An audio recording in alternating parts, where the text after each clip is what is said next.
Well,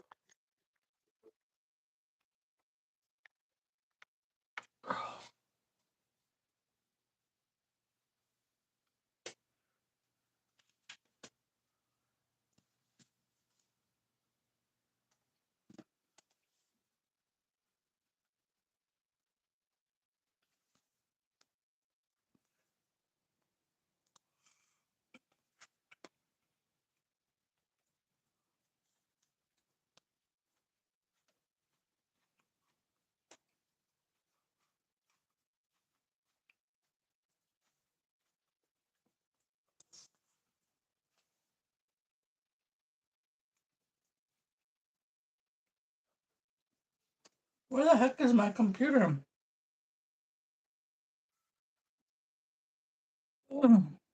The chili's hotter than I expected.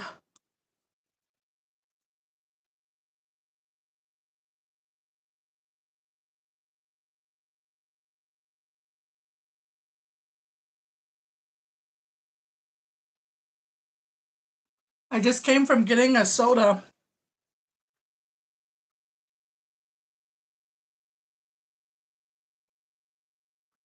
I was drinking like this flavored water thing. It's lemonade, and I got tired of it real quick. So for my meal, I wanted to enjoy a nice cold Coke.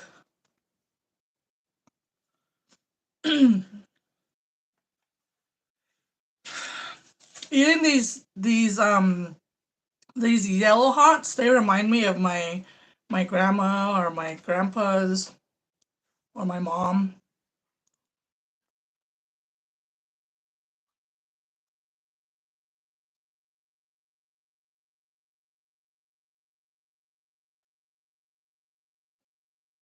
Sometimes they're not that hot. Sometimes, like today, they are.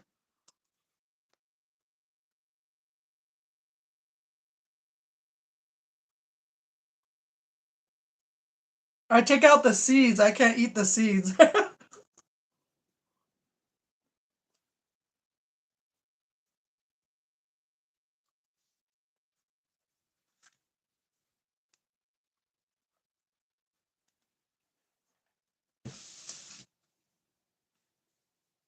Every time I go to the farmer's market, though, I always try to get like a pound of these.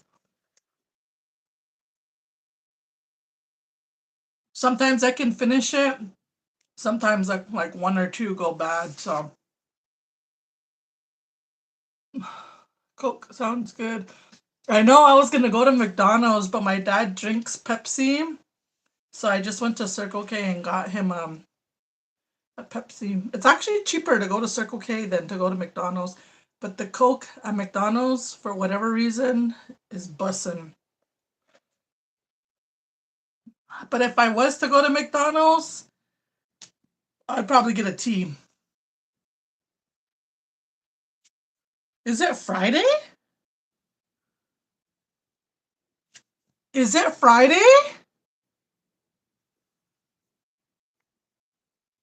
Today's Thursday. Oh man, you scared me.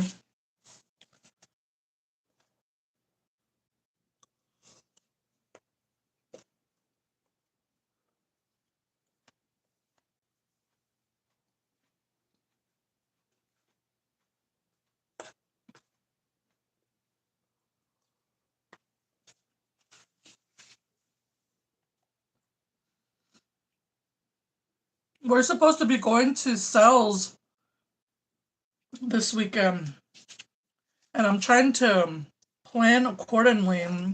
I don't know who's coming with me. The last I heard, all three kids wanted to go with me, but they have school tomorrow. And Juice cannot miss any school.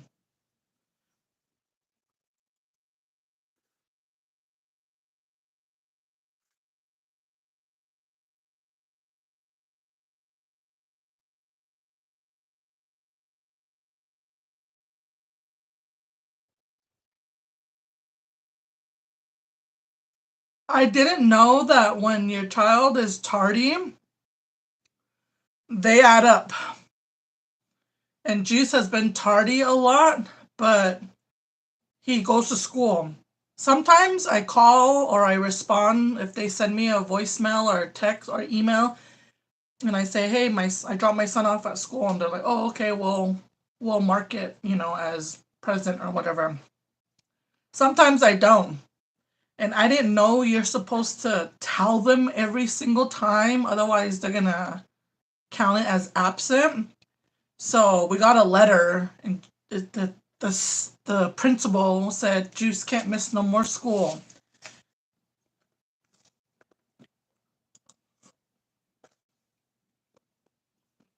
And it's not even February.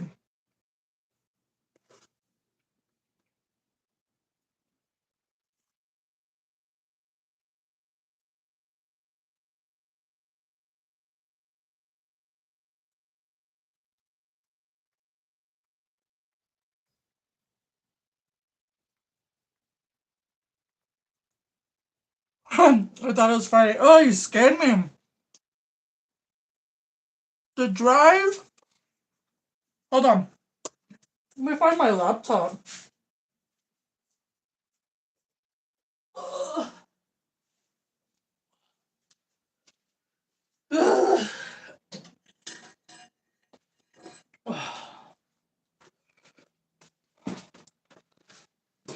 That hot pepper is making my nose runny. I had two of them. Oh, yeah. I gotta plug in my phone too. Man, I swear, this is my laptop and it just grows legs every single day. I'm always trying to find it. And who has it? Keanu or Juice?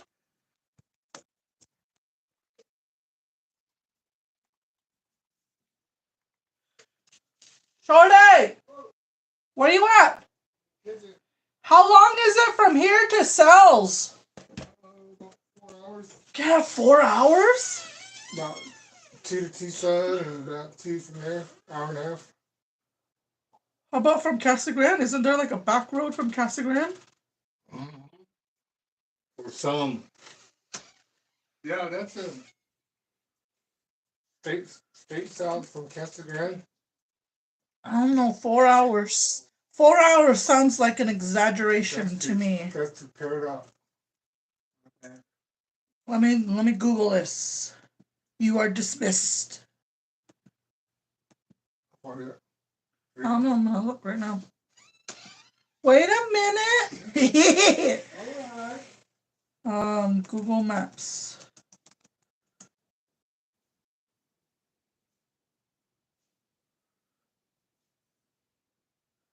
Man, that internet's been sucking. Where is my little Google Maps?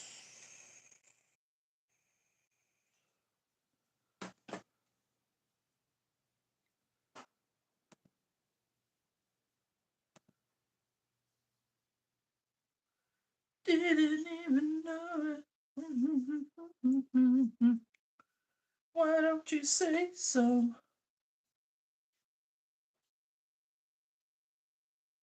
Manage. Forget.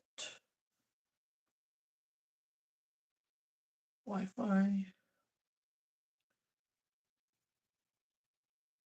Internet.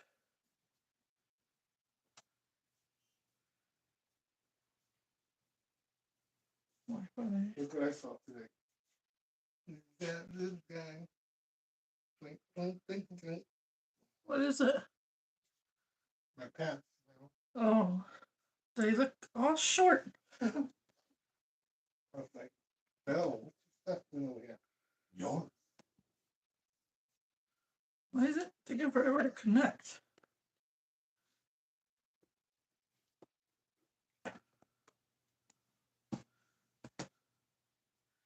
Didn't even notice. Okay, there we go. Finally, Google Maps.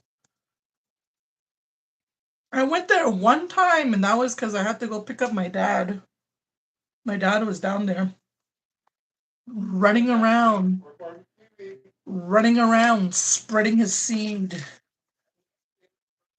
I'm just kidding. He was announcing for barbecue.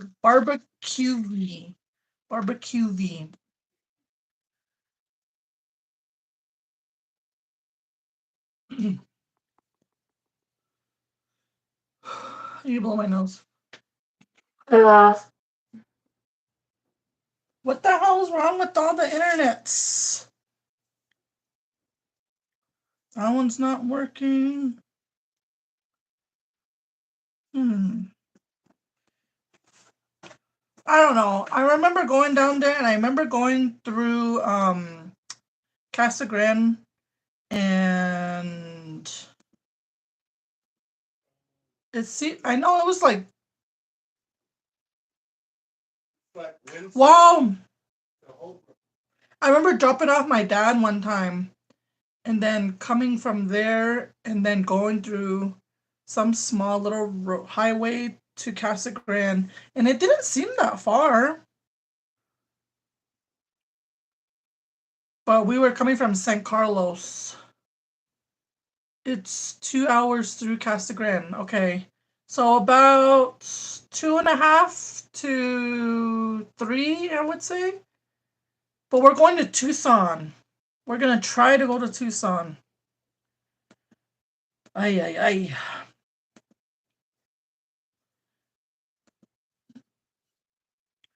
So our plan is the kids got to go to school.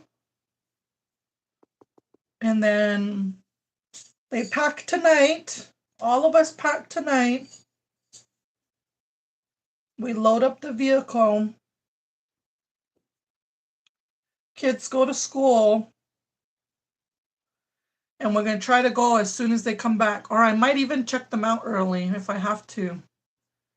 Because so we could be there in the evening time in Tucson, and then just go from Tucson to South. Because we have to check in at the powwow from 6 to 7:30. Strictly from 6 to 7:30, we have to be set up. Like our stuff. So if we have to be there that early, then we might as well spend the night in Tucson so that we could get some sleep. But if we decide to just go early on Saturday, that means we would have to leave like at 3 in the morning. And that ain't gonna, I don't know about that one. I'm a night hawk.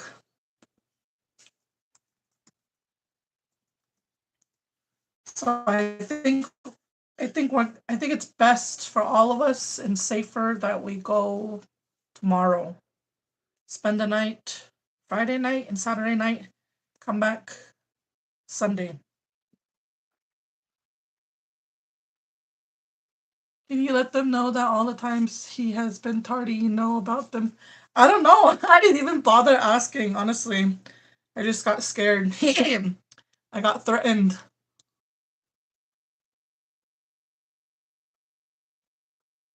It's kind of good though, because Juice knows now, like, he can't miss school. Cause he'll try to say like, I'm not feeling good.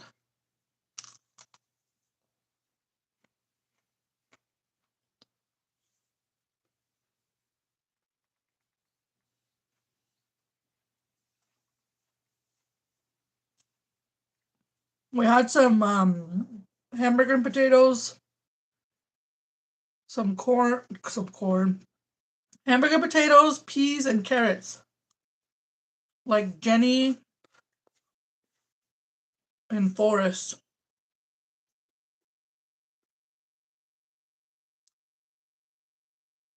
I kind of want to go in there and get another plate, but Juice is gonna be hungry when he comes back.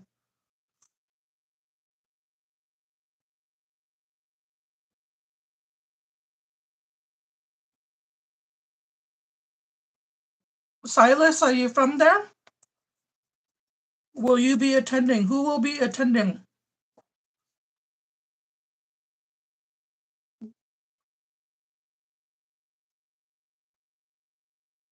Ooh, that Coke is good. Once it hits your lips.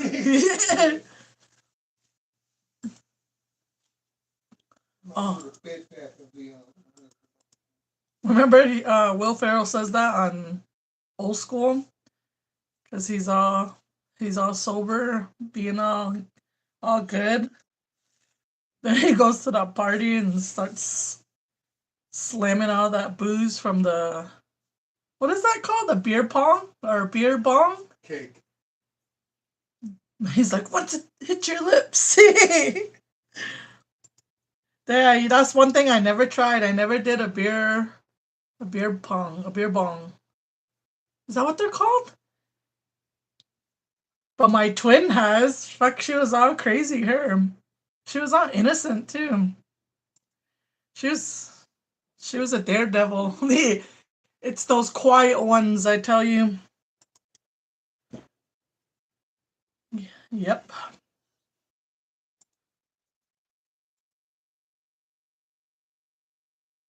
I was always scared because they would like pour like 40 bottles inside the little cylinder, and then you would have to like go down low, let the gravity work, and people would just like they would just like it would just like flow down, and people would just like start gagging or start like foaming up, and it looked all scary. Good old days, man. The glory days. Yeah.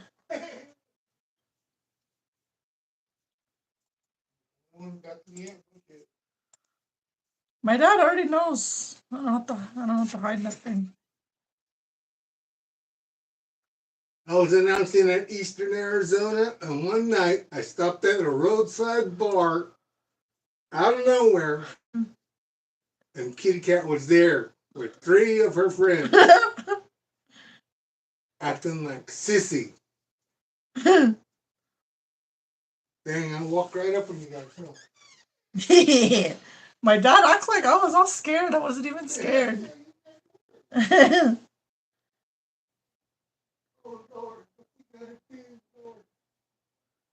used to live in Casa Grande a couple years ago. Frank the Tank.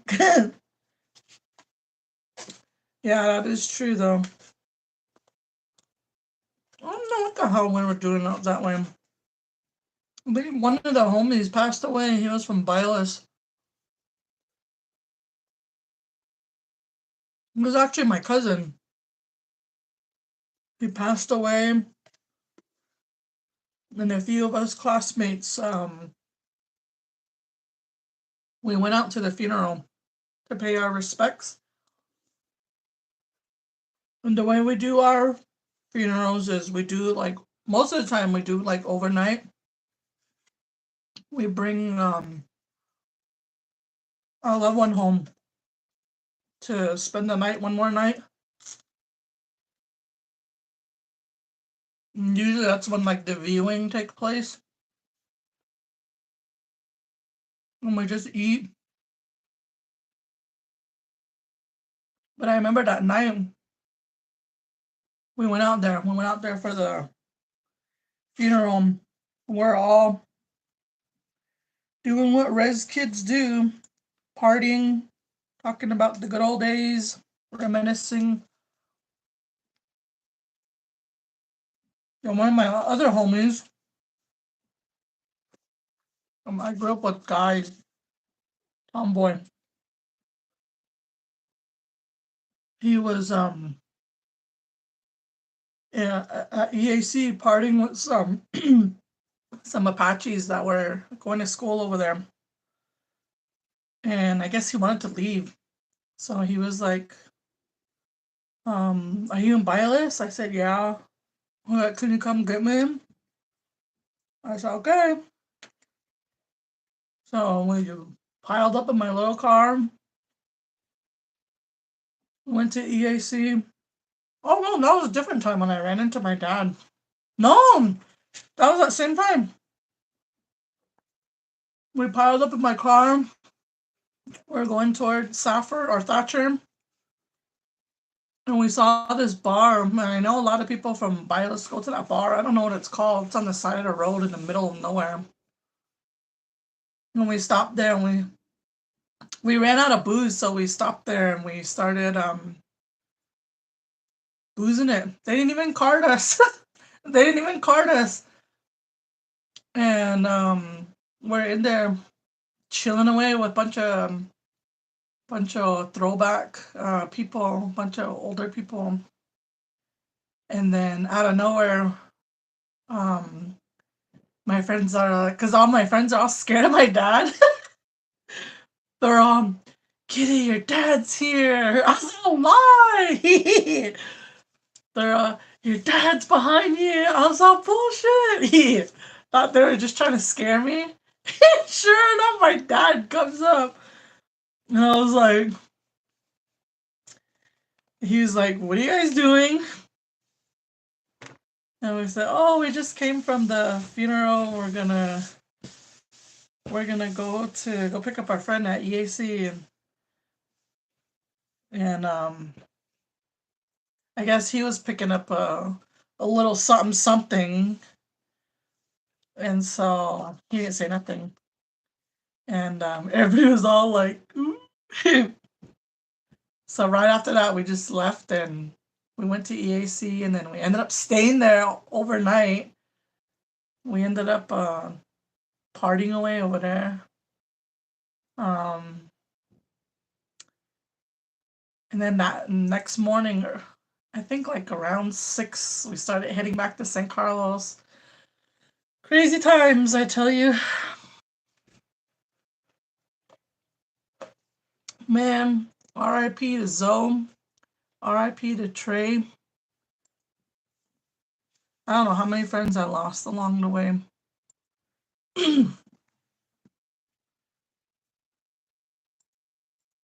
Anyway, that was what my dad was talking about, how he came up, he snuck up on me at a bar. Let me put this away because I gotta package that one.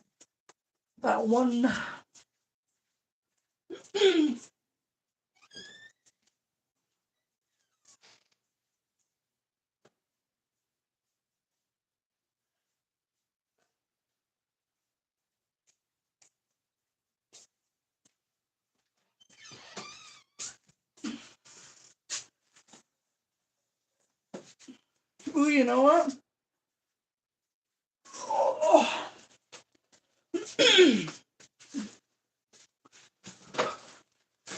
I got a package today. Let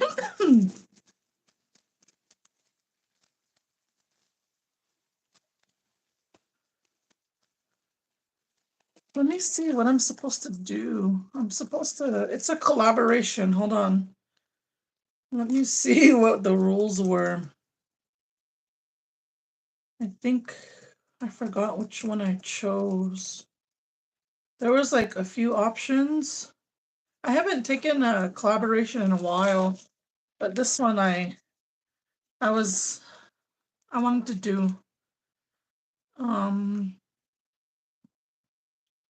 I might have to do an unboxing. Yeah.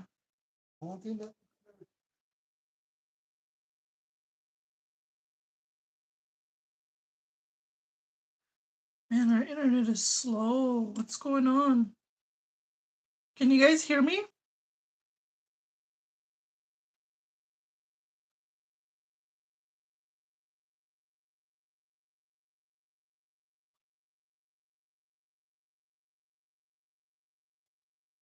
I can't. Okay, there it is.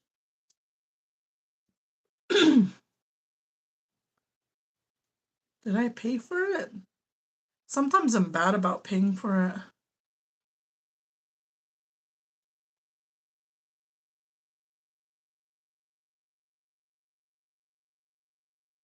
Maybe it's that.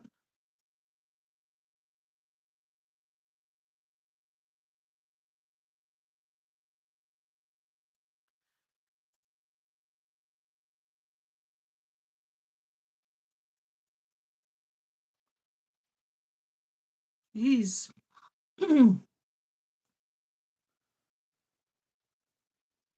Is anybody else's Cox wireless giving you problems? Let me know. You know what's messed up sometimes? Sometimes the people they do something like underground and they take like the copper or something and it affects the service.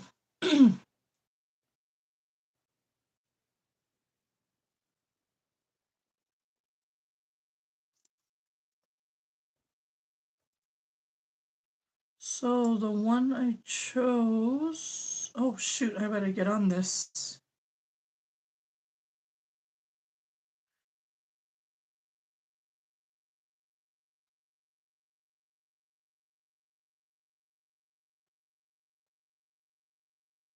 YouTube.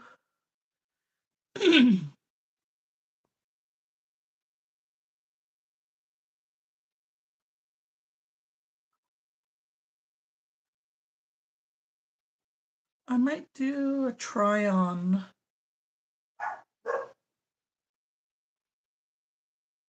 But this is who I'm collaborating with. Shein. I'll put my code, my coupon code. I believe you get some coins off. I need to update it too on the bottom. Shein.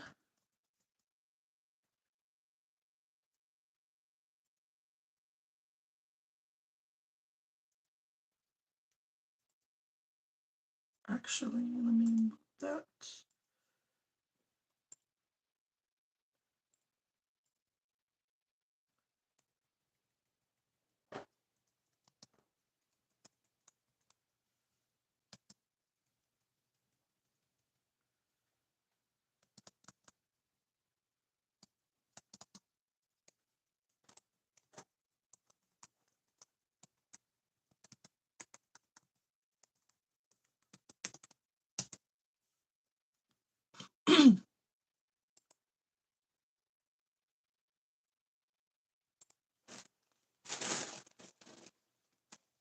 I want to look at it so bad. I think I'll look at it. Yeah.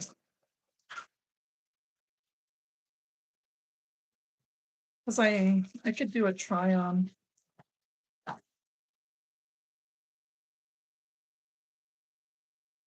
Ooh, oh, I didn't know it was that short. It doesn't show it that short. That's a bummer.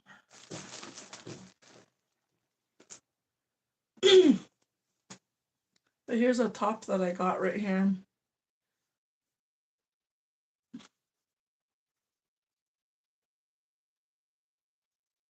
Let's see what else there is.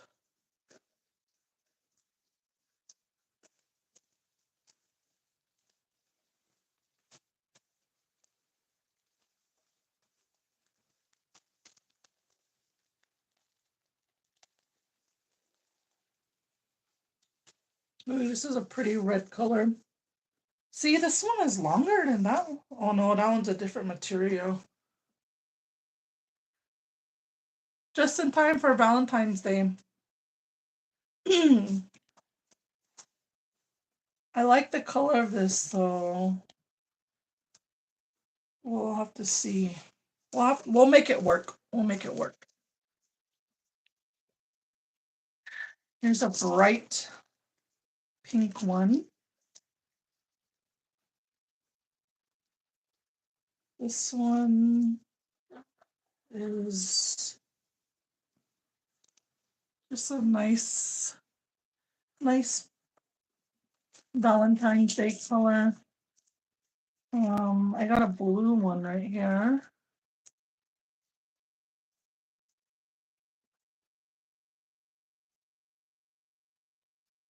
Shein.com. This is sponsored by them. There's a blue one, a blue shirt.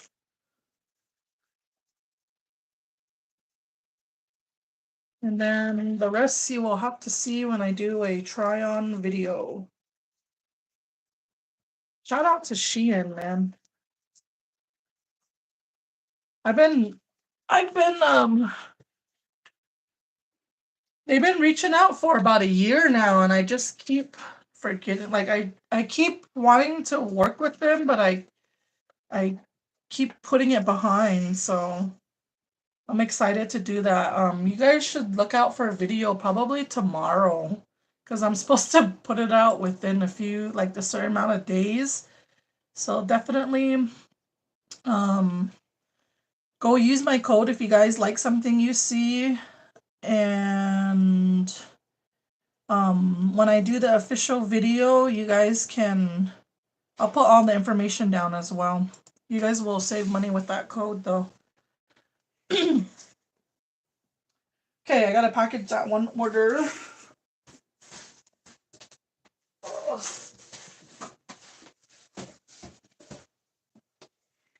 Oh.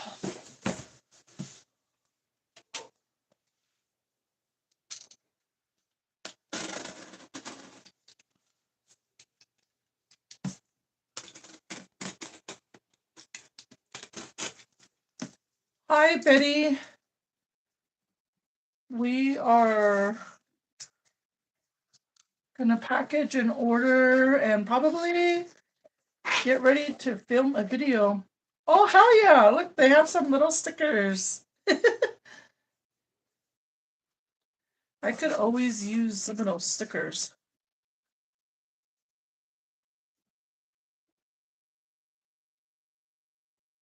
Okay. What I like to do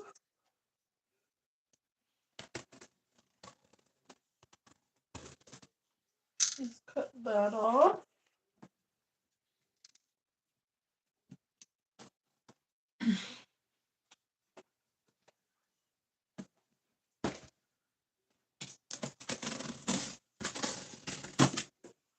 Cut this off.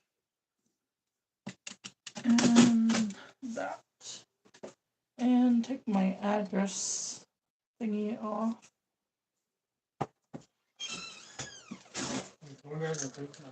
Huh? 233. Oh God.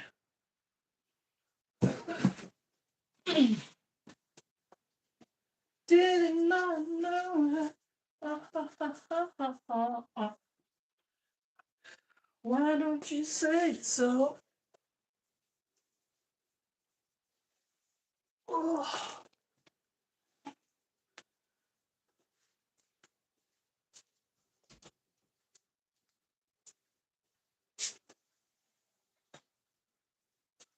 Okay. Yesterday I had this package that I was supposed to package. After I'm done with that, I'm gonna go ahead and get ready to film. It's part of my obligation.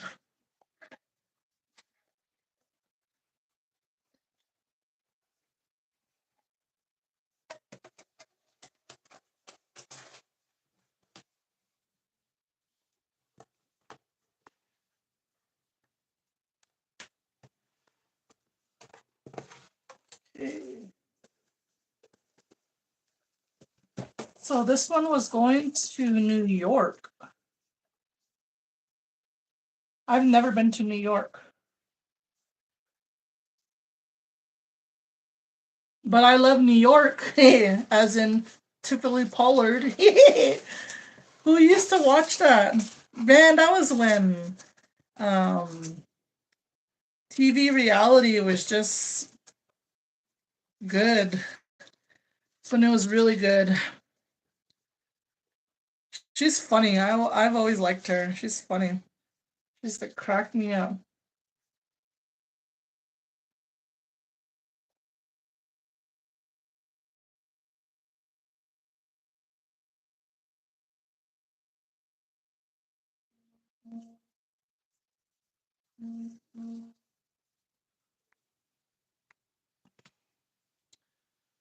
Um,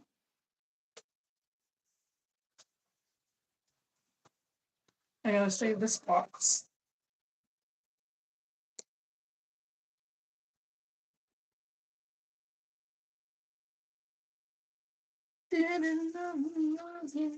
Don't even know the song. I heard that Doja Cat song on. It's stuck in my head now. Okay, so she got a bundle. A bundle number 2.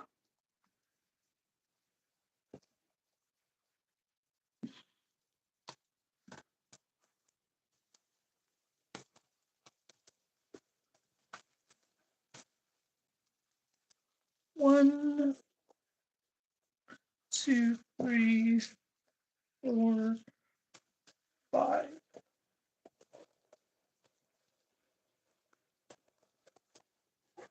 Okay. Oh.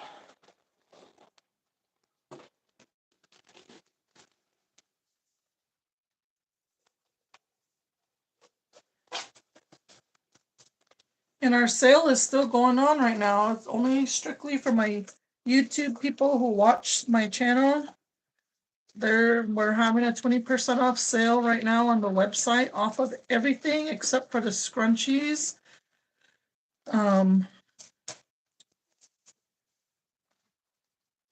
It ends today at 5 o'clock, I believe.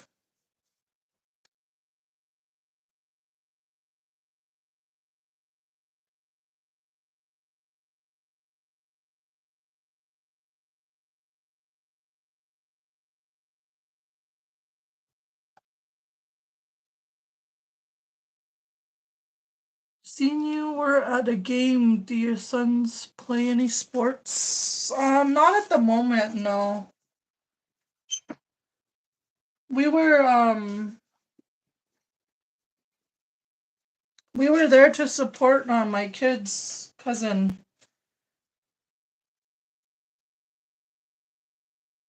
We got to see him play a year or two ago, and he was good. He was really good. But he's older now and he's gotten really good. So we were I've been wanting to see him play in high school, like an actual game. And I had to take Juice to the hospital, so we were in the area, and we decided to go watch him play that day.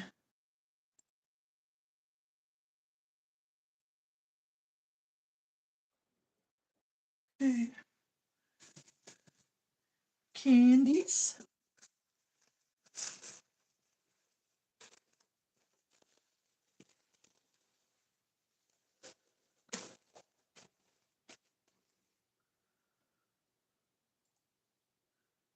And I was trying to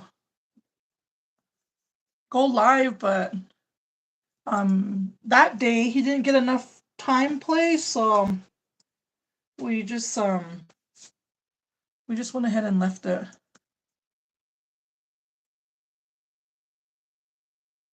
Okay, this one is going to New York. Okay. This is their second purchase. Thank you, Jose, for buying your special person this bundle.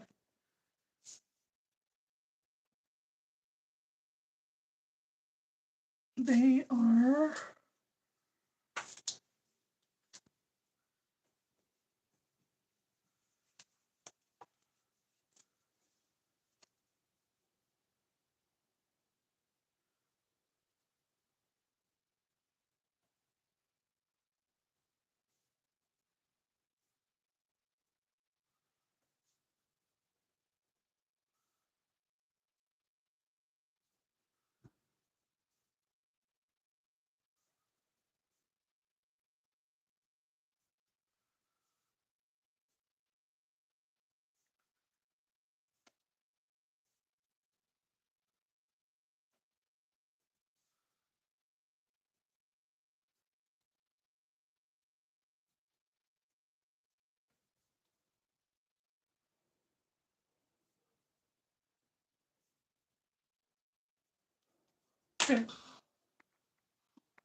Love me. I know. I like watching. I love watching high school basketball, especially when it's like state time. I will literally go by myself over there and and yell around by myself. It's so fun. I love it. I don't think I'll ever get tired of it. I even thought about doing like videography, but man, you need some like kick-ass equipment for that. Hey, I believe I got everything in. Sticker, card. I think I would be good at that. Videography, sports videography. There's quite a few native guys that do that. Shout out to them. I follow them and they always like post highlights of. It's cool because back when in our time, no one was able to reach a bigger audience, especially for the native kids that want to play college, especially like college basketball or any kind of college sport. They didn't really have that how would you say it? Nobody knew about them because there weren't people showcasing their skills. Whereas now, I feel like it's way easier with the power of social media and technology, and these people who are good at what they do, they're able to put these clips together and post them, and that's how people notice these native children. And that's how I've been introduced to some really good basketball players, that aren't even from Arizona that I follow and I watch. Um, like Jesse White, for example, he's from up there, North Dakota. He's if you ever like go look him up, Jesse White. He's from where is he from? He's from White Shield. He's from the MHA Nation, Mandan, Hidatsa, Arikara, and that's where I have family up there. And I just happened to know the coach from there, and I got to see Jesse play in person. I got to meet Jesse. He just has a good story, and he's like a good role model too. So like, anyway, it's just crazy how far technology and social media and the talents of people putting these videos together for anybody to see. And I feel like now all these colleges are keeping an eye out now, like it makes it easier for them to do their scouting. And so I feel like it's the possibility of seeing more natives out in the college sports world is possible now because of that. So I feel like I would be good at that. I feel like I would be good at that. I thought about it. I really thought about it because I feel like there's a lot of people that can't afford to go play in these clubs or these leagues or go to these schools and get the the attention, I guess, or the publicity that they deserve. I feel like there's a lot of people like Coolidge, where there's some badass ball players, and I feel like I would be good at that. I don't have the technology though. I don't have the technology.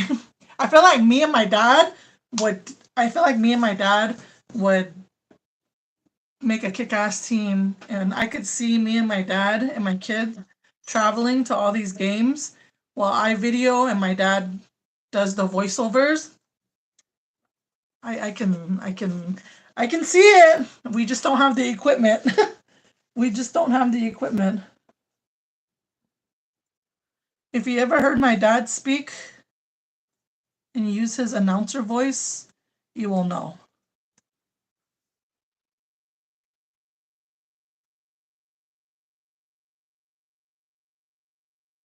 Okay.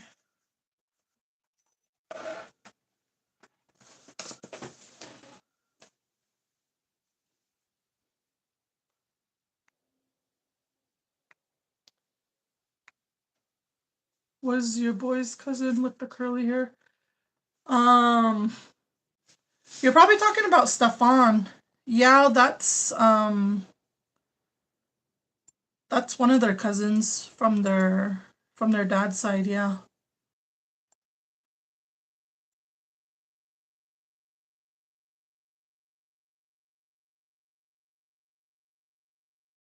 He's good too. He just transferred to a kick-ass school. I think I showed him here on my lives during state time. Um, he was playing for Arizona Lutheran Academy, but now he plays for I don't even know what school it is, but it's Jesus, internet is slow. Come on. It's a Nike school. I found out it's like a Nike school where basically all these talented kids go to school and play sports. And I was asking somebody, I was like, so is that like kind of a guaranteed for him to go play college ball? And they're like, pretty much. I was like, dang. But he put in work, man. He's been playing since he was like little. I remember when he was small, and I remember um, everyone talking about how good he was and stuff. And um, he really worked his ass off. He's really good. He like trains all year round.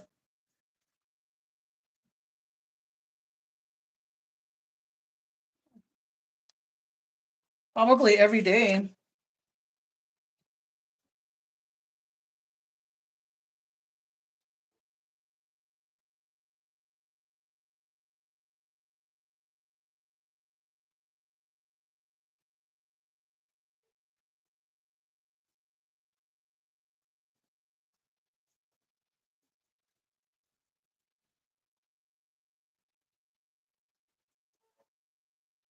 I'll have to do that again.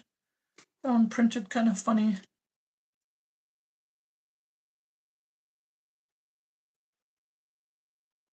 There we go.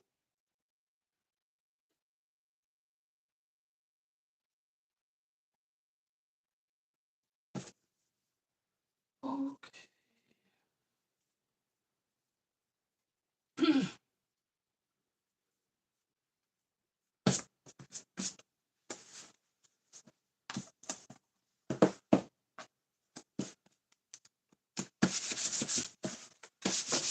Okay, that one is going out today, Jose.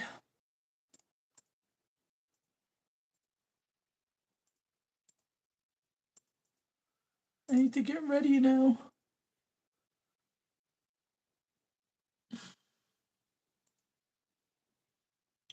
Okay, we are caught up.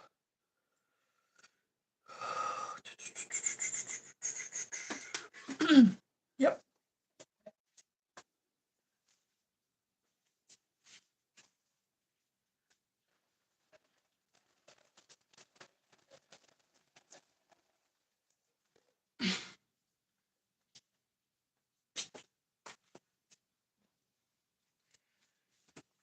Okay, do this video now.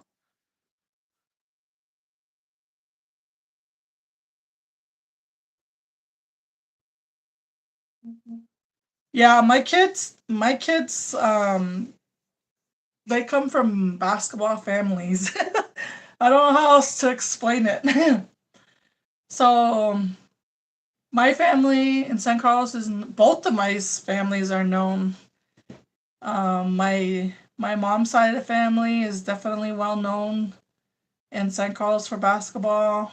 My dad's My dad's dad was a coach. He used to coach all my aunties. They were more into softball, I would say, but definitely well known in Oklahoma as well on my grandma's side. And then my kids' dad, he's from Hill River. He's a basketball star.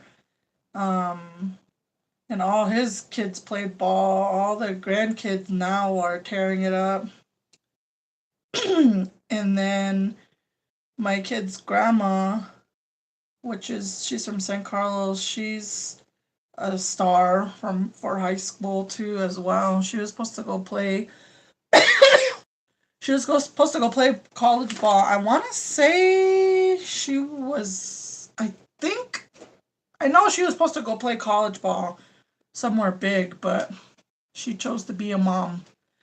But they're she's pretty legendary back from where we're from. So all her grandkids, including my son, play. So it's pretty crazy how naturally Keanu just picked it up. I knew he would. I feel like Juice could pick it up. He just doesn't want to, because I see him. He can shoot, but he's kind of soft. He's kind of soft right now, and I feel like if he was to practice and he really wanted to, I feel like Juice could tear it up. But Keanu is definitely way better than I was. He's way braver than I was at his age. And I know for damn sure he's way braver than his dad is. Like he's way better than both of us combined at his age. So I hope he wants to, practice more and work on his game. But it's up to him. I was always pressured to play basketball when I was younger. I liked it up to probably when we got like in junior highs, when I really saw everybody like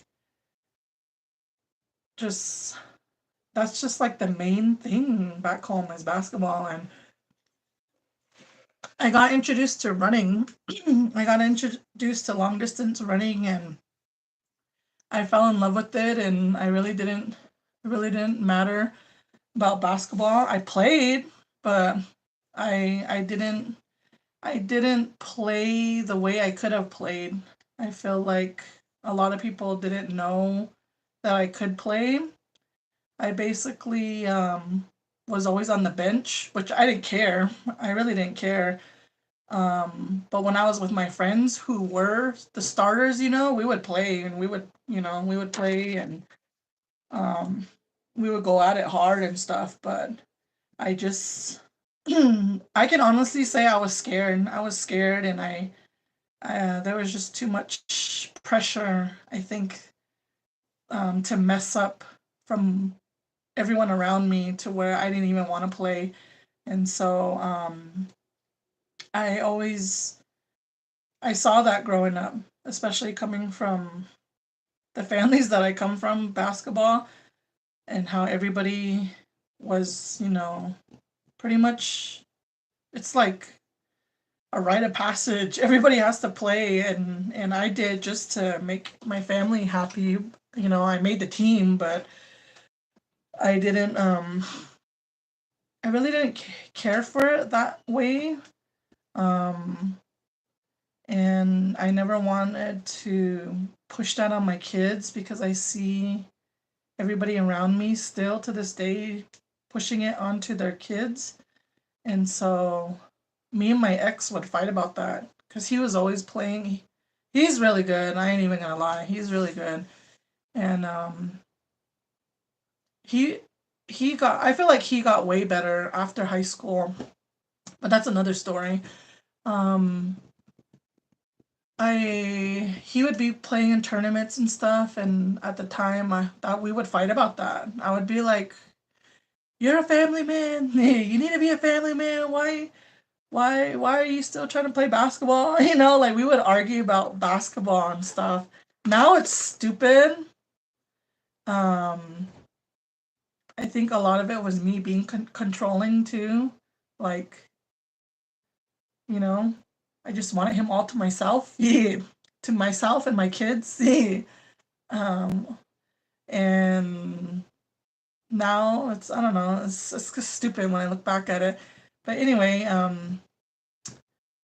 the whole point is I didn't want to push that onto my kids, so I never had them out at the crack of dawn practicing, on the weekends, and like it's just whatever. If they get introduced to it and they like it, then so be it.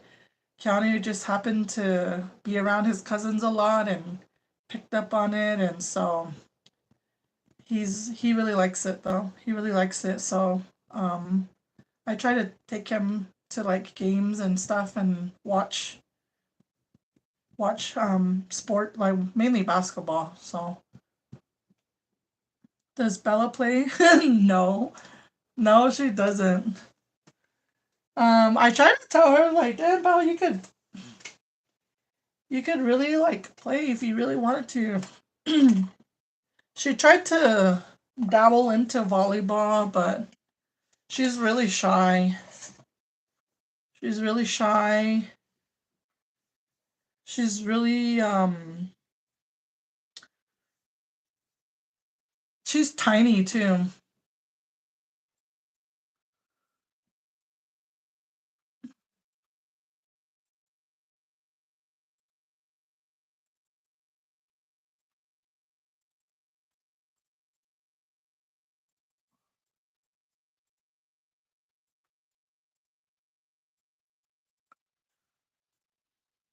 Yeah, that's funny though. I don't mind watching it though. I'll never get tired of watching. College, I don't really care about college. NBA, I don't care about it no more. That's all rigged. But high school basketball, I'll never get tired of watching it. That's like I grew up around sports because of my dad. And just my family in general. But my dad, he was uh he was always announcing, so we were always at the games.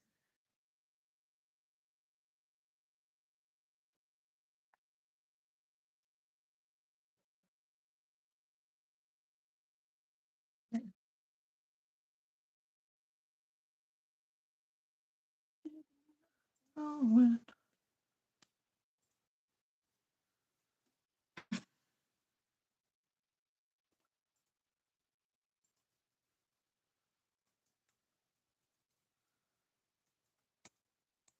I need to film. Why did you have to come on a Thursday? Power on. Bluetooth pairing. Bluetooth connected.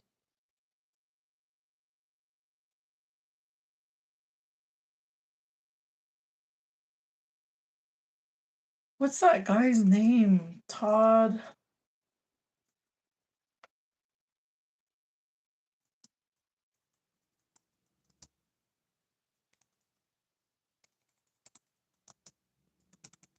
Is it Smith?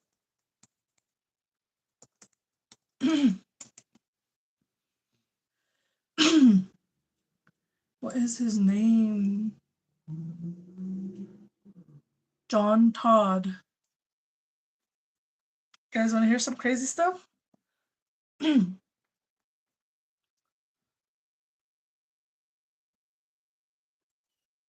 While I do my makeup?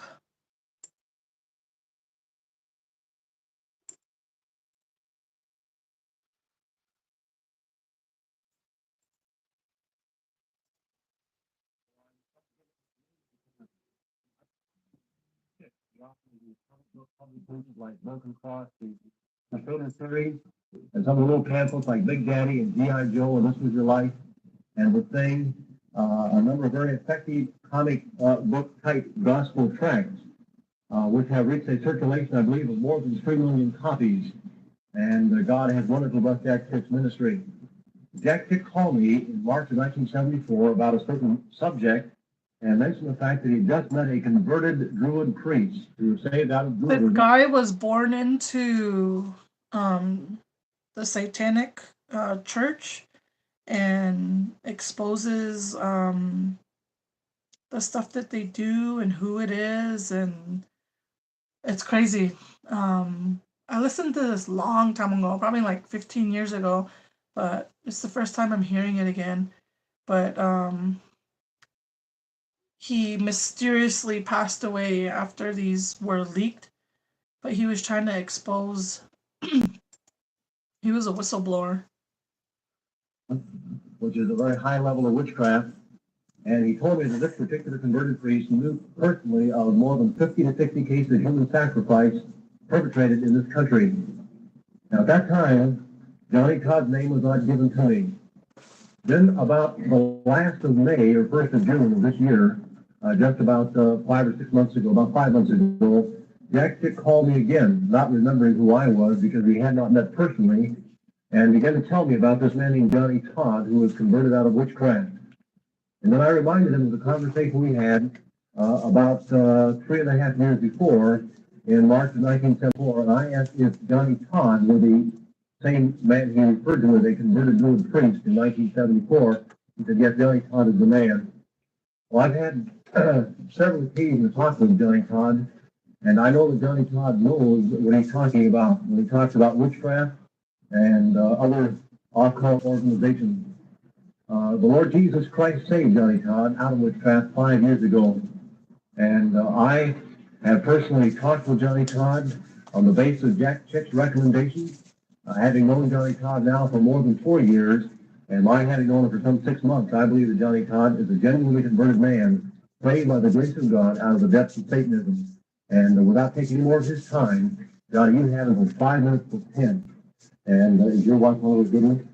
He's fine. I have 15 after now. Okay, God bless you, Johnny Todd. Before I start today, I'd like to leave a text with everybody. I try to leave it across the country. When I was saved, I knew Let me know if you nothing can about hear the it. Bible except some basic teaching that I had picked up by accident when I was about 10 years old in Nazarene Church. When the people that I was being raised by that were in witchcraft found out that I had went to this church, they, as they say, blew their stack.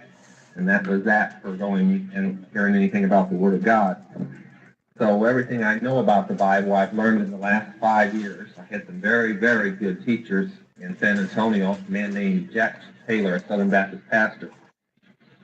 And when I told him, it was like 2 days after I was saved, the things that I had come out of and was afraid of and so on, he gave me this scripture as kind of my battle cry text, whatever, throughout the walk in the ministry that I would have later. And I've left it with Christians because in a day and age when we see so much happening around us, we lose sight of who's behind what is happening around us. We lose sight that if it is good and positive, it's the Lord, and if it's evil and rebellious, it's the devil.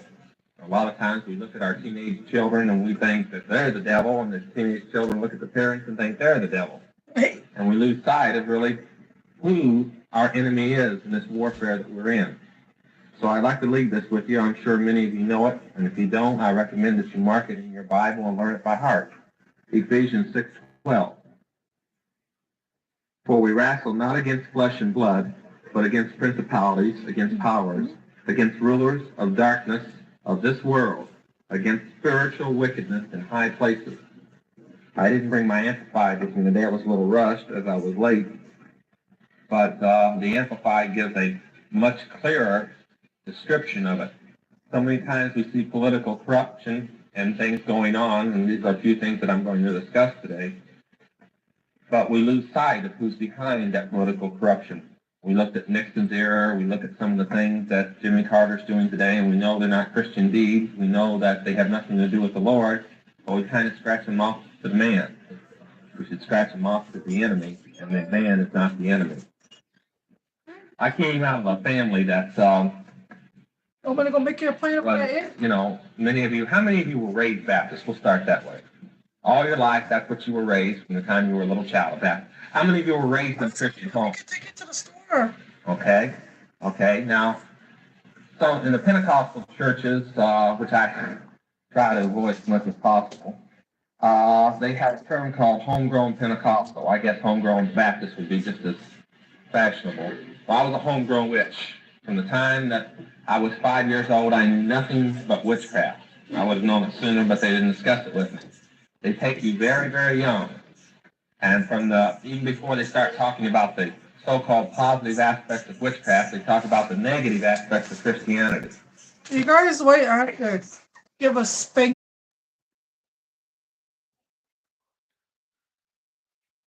I knew when I went to Circle K that I should have got their stupid chips. But man, juice, oh. Okay.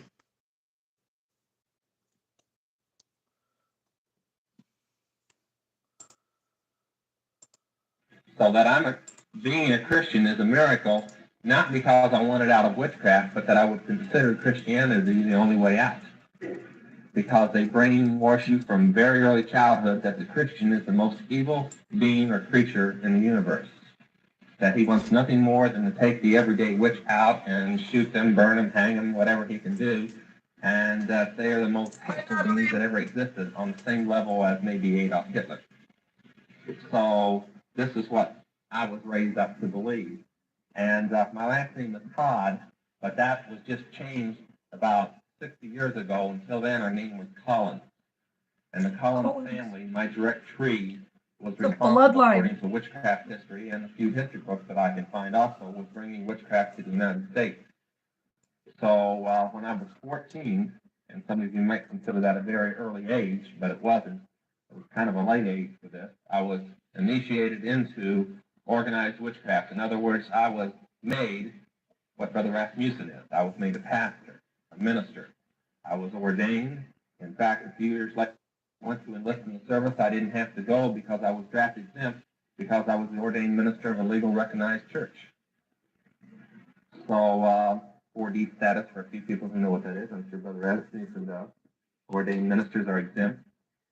And I enlisted and went through the service until I got into a little shooting incident in Germany after I'd come back from Vietnam. I re-enlisted and went to Germany. And I was getting ready to be court-martialed. In fact, I had everything down pat. I was as good as gone. We had entered a plea of guilty for a deal of 35 years and then parole, and they wouldn't even consider it. An officer had been killed in the situation, and I was more or less just waiting to be transferred to Leavenworth to serve the time when Witchcraft Church, which I thought was just a group of people that I belonged to, sent a political member of that church, a state senator, two of them, state senator, U.S. senator, and a representative over to Germany, and they took hold of the situation, and 24 hours later, I was a civilian in the United States with all my time, rank, and an honorable discharge, and my court-martial records didn't exist anymore. And all of a sudden, I realized I wasn't in something that just lit candles and incense and said magic words once in a while and cut pins and dolls. There was a little more to it than just a religion. And I left New Jersey and went home to Columbus, and I asked my real mother. I have two mothers. I have a foster mother and a real mother. I'll take some more. I asked my real mother what I was to do. Okay, yeah, and probably the big one. One week in New York City. And plane, and I'll tell them they're coming. She didn't tell me who she was going to tell. Coming or anything. But I flew to New York City, and I spent 6 months learning all new witchcraft. Till then, I had been taught what most of the teenagers learn. A pickle. And I want to tell the teenagers something here real quick. I'm sure most of you probably go to the school here, but if you were in a regular school, you would meet witches running all over the place. We hear this across the country. Almost every high school has it, especially in California. And they tell the young people lies. They tell them it's DSP. They tell them it's psychic power. They tell them it's spirits of the dead. They tell them everything but what it is. And I was supposed to be a high priest leading a church that had 13 ministers to it, plus a couple hundred people in his congregation. And I believed this. And then all of a sudden, for 6 months, this man, Dr. Buckland, unraveled everything and told me there was a one God, where before we believed there was four. There was one, and his name was Lucifer. And it was very quickly to tell me that wasn't Satan. He didn't want me to get any ideas that Christians could be telling me the truth. I should have thought then that if they had lied to me for almost 18 years, they were probably lying to me now. But I went ahead and believed it. For 6 months, I took lessons in witchcraft that I didn't even know that things could happen that had happened. And then I was transferred to Los Angeles, good old LA. Can't seem to get away from it. And for 6 months, my foster mother taught me something that your pastor is very familiar with, the political situation of the occult. And all of a sudden, I realized that witchcraft wasn't just spell casting. It had a purpose in mind. And that's when I started getting a little afraid, because when I was 10, as I said, I learned a little about the Bible. This happened to be all revelations that I learned. And all of a sudden, we were discussing a world ruler that would be personally guided by Lucifer, that could gain control of the world supernaturally and take control of people's minds. Yes. Of course, they didn't say there was a defense against this. The way they spoke, everybody was affected. They didn't say anything about the blood of Jesus. But we sat there, and for 6 months, I learned the political structure and the history of witchcraft.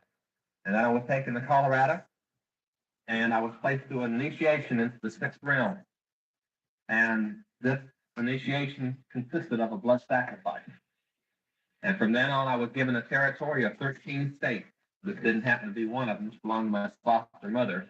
But I was in charge of all the occult, political, and drug activity in 13 states. And this is where I was in 1972 when I met the Lord. Well, I, at first, for many years, said by accident, but I've come to realize there's no such thing as an accident when it comes to Jesus.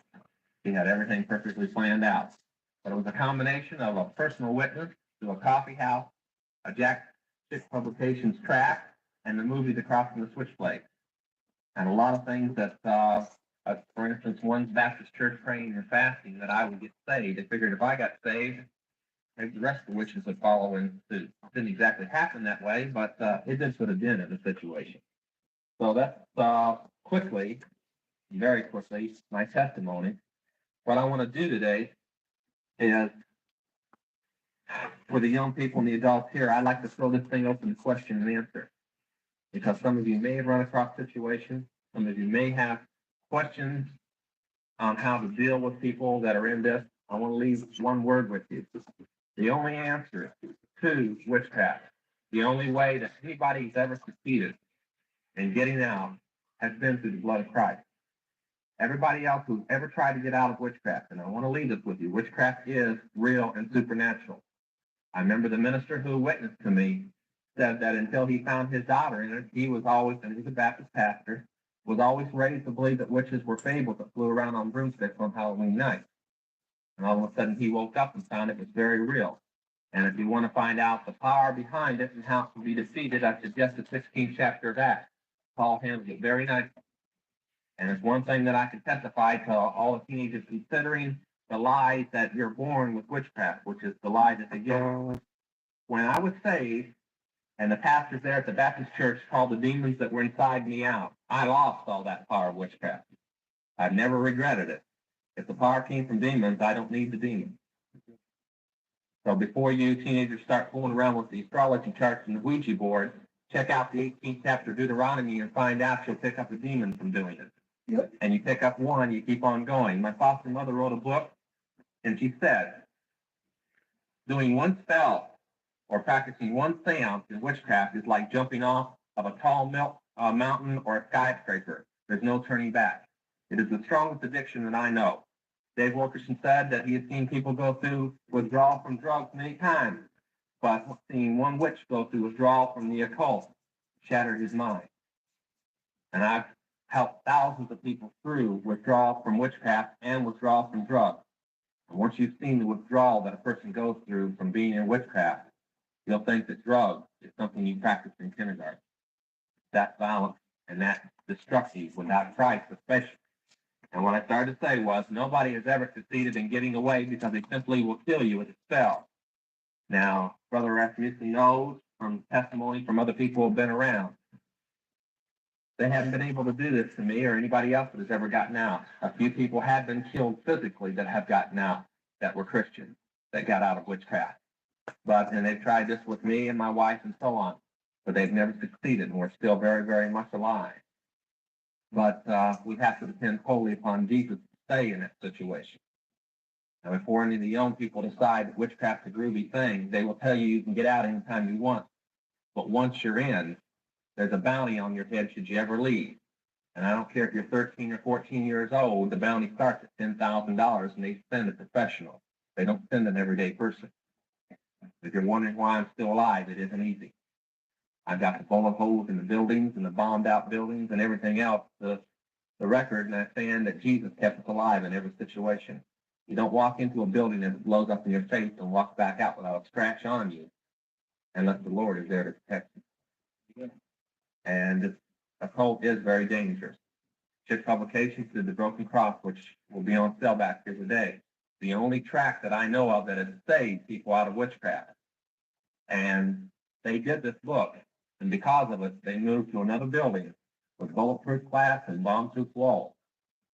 That's the situation. The artist draws his stories at home now in a dwelling that they don't know where he is, rather than try and drive to work and be in danger. And Jack, his staff is always on him to be more careful because they're trying to drive him off the road and stuff. We try to get him to drive a Cadillac that might stand up a little, but he says the Lord can protect him in a Toyota as well as a Cadillac, so he keeps on driving the Toyota. But that's the situation. It is no joke. It is a serious situation. The occult gives up less people to conversion than any other thing. And it's not because they don't want out. They desperately want out. We went to Minneapolis to where they had a convention. We took 2,000 of the Broken Cross there to distribute free, and they were so afraid of this book coming, they canceled the convention. Rather than let it fall in the hands of the people who would be coming from across Europe and across the United States to attend. But people came into our meetings there that came anyway, and they listened, and when they were done, they asked my wife and myself and other ministers, if you can put us in a safe place of protection, we'll come out. They want out. They know that Christianity is the only way, but they're physically afraid to come out. You think the mafia has fear, for those that have been watching The Godfather or something? There's no fear compared to the occult people coming after you. But we are believing that we will have this situation. Brother Rasmussen will be one of the few people in the United States who will know how to get converts to the refuge that we're preparing. So we're preparing a place not for them to go permanently and hide, but for them to Battery low. so they can go out on their own to live. And Jack Chicken will be putting in the back of all his publications on the occult the phone numbers of the different things, and you'll be one of the phone numbers that people can reach and say, we have a convert that's been won out of the occult. How do we get into this refuge place? And he will be one of the few people in the United States that will know where this place is in the mountains. It'll be that well guarded. So we just ask your prayers and your questions now if you've got them. Yeah. Well, 12 years old girls are big, more or less. They've been known to get down to 10, but they usually start at 12 or 13 and go to 25. And for the people who like to hitchhike, this is how they pick them all up. And of course, the police will just tell the parents the kids run away from school. They use them for sexual and for sacrifice, human sacrifice purposes. For those that are wondering if that is an accident, you're in LA County, right? The LA County Sheriff's Department has a very secret undercover thing. I don't even know if you can find out this, but I talked to them. It's called the Occult Squad. They told me in '73 that they found 35 bodies of girls in Los Angeles County that year. And I talked to them in December that they knew to be human sacrifice, which they listed as rape cases, people from the public. The statistics that came in so far this year are close to 125. And the year is not even over. Now that's girls that have been used for human sacrifice. And if you'll notice, there's quite a few rape cases that happened around Halloween that are in the news right now. And from what we can find out, the circumstances that each death fit human sacrifice. But you'll never hear it, but that's the reason. We turned in 4 different people that were responsible in the area that I knew about to the Los Angeles County Sheriff's Department, and they arrested all 4. They got convictions, and in every conviction, they listed it as rape, killing, and they knew better. Yeah. Yes, it is. It's listed in the 18th chapter of Deuteronomy as converting with necromancy or familiar spirits. It's clairvoyancy, anything that is psychic is a counterfeit of God's power by the devil.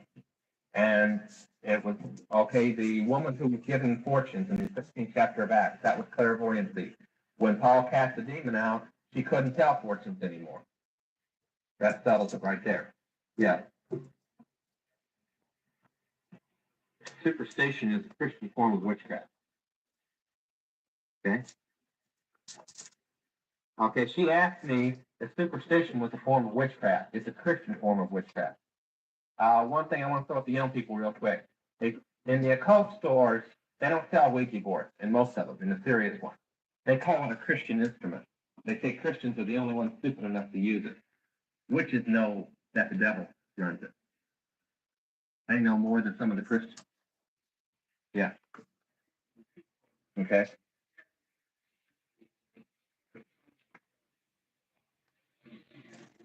Mm-hmm. You want an answer on that?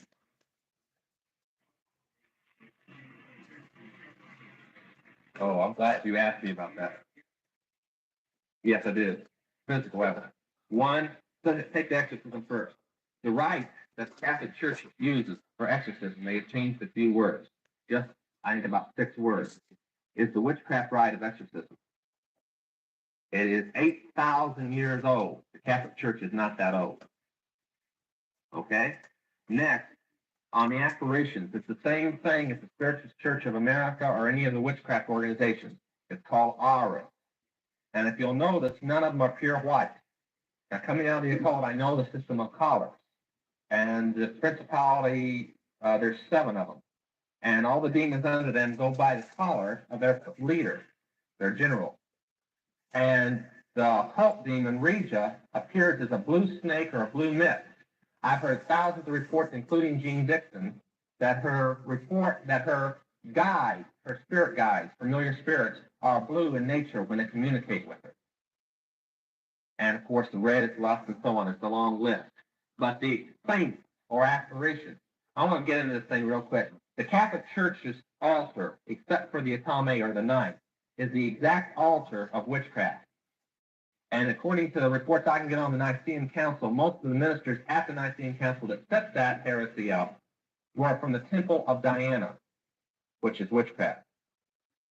So everything, the veil, the incense, the whole ritual, their holy water is salt water mixture. This comes from witchcraft, which they do exorcism with. Everything that they do comes out of witchcraft, and they can't get around it. Yeah. Okay. Did everybody hear that question? Okay.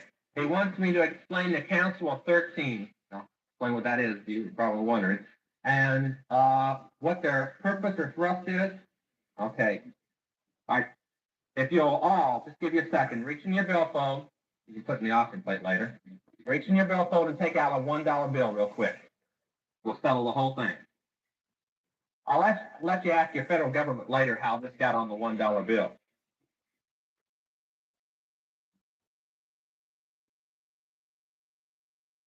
Okay. On the back of the $1 bill, you'll see the crest with the pyramid in it. Now, Dr. Rasmussen has upstairs the whole crest. You only have the words left out on the block. But there are sections. His is a little behind time. There's a few new organizations. His dates back to the 1800s. But that pyramid in the Illuminati consists of 3 pyramids and a sphinx. But their crest is this crest. The Illuminati is the occult organization that we belong to. It means the light bearers. The witches call it Mariah, the conquering wind. But it's the capstone above. The eye is Lucifer. The triangle of the capstone is the tribunal of the Rothschild family, which is called the Holy Family. They lead the Illuminati. They would be Paul, Peter, for the Catholics, all the saints, and Mary, and everybody rolled into one, and the Pope. They are the voice. The doctrine of the occult teaches that Lucifer comes and sits at their dining room table. When they see the table, they leave 13 chairs out, and the 13th one is for Lucifer to sit in himself. They set him a plate and everything. Now, I've been there in the mansion, and I've seen this go on. And they, in turn, direct to the top block of that pyramid. And that top block is the Council of 13 of the Grand Druid Council, which I was a member of. Now, the Druid system of government is not that the politicians run everything. It is the same system that Rome had. The priests let whoever wants to rule the government, but the priests must rule the ruler. Now, I'll let that sink on you for a while. And I want to throw this in. We'll cause a lot of controversy, I'm sure, but it's a fact. Since the time of Woodrow Wilson, including him, there has never been a president of the United States that was not an Illuminati, that did not belong. Now, that'll shatter a few people's ideas about a Christian president right now, but it's a fact anyway. And the Grand Druids, although they're just supposedly everyday people like me, you look at me now, I'm this way. I was a different way when I was in witchcraft. And part of my authority was whatever governors, senators, or political people were in my area took direct political orders from me, which I in turn did not think of, but simply translated to them from the orders that we got from London, from the Rothschild family. Now that's the Council of 13. The thrust is that when I left in 72, they had a chart that said in 8 years, they would have the whole world. And from remembering that chart, I haven't seen one thing through the news media not happen on schedule according to that chart. Mm-hmm. I would say that that's about right. I would say the word today would be Maranatha, that he's coming real quick, because theirs is coming real quick. They have it. It's not that far away. Okay, yeah. Be easy to give you the names you want. About 99%. Okay? The man who pulled me out of jail became an attorney general under Ford, William Saxton. Well, that gives you two names to start with. The best way is to find out who belongs to the CFR or who belongs to the CFR. Yeah.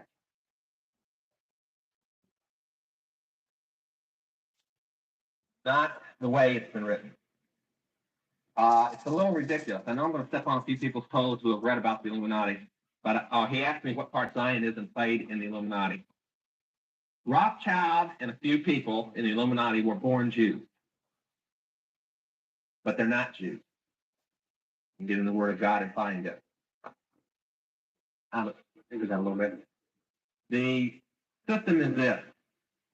With the same book that proclaimed that the Illuminati is a Jewish organization, also proclaimed that the Illuminati is a Luciferian organization. You can't have both. A true Jew believes in Yahweh.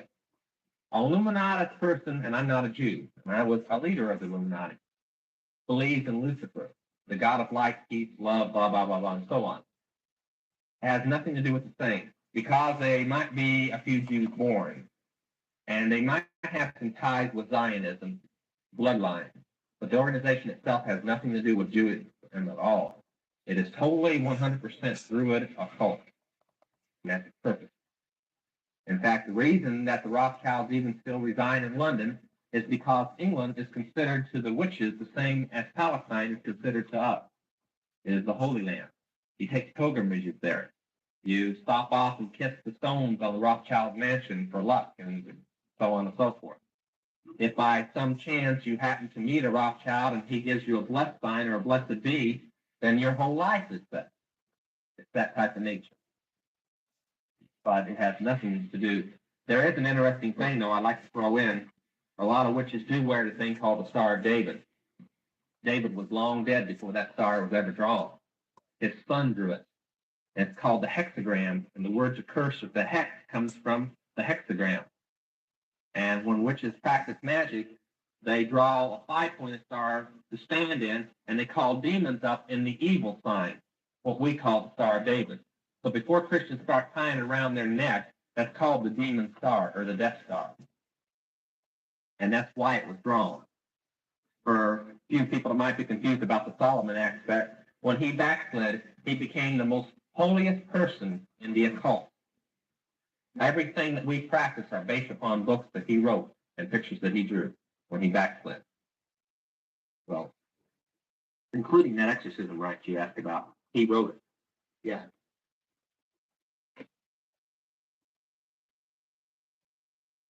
Absolutely. Absolutely. I'll give you any.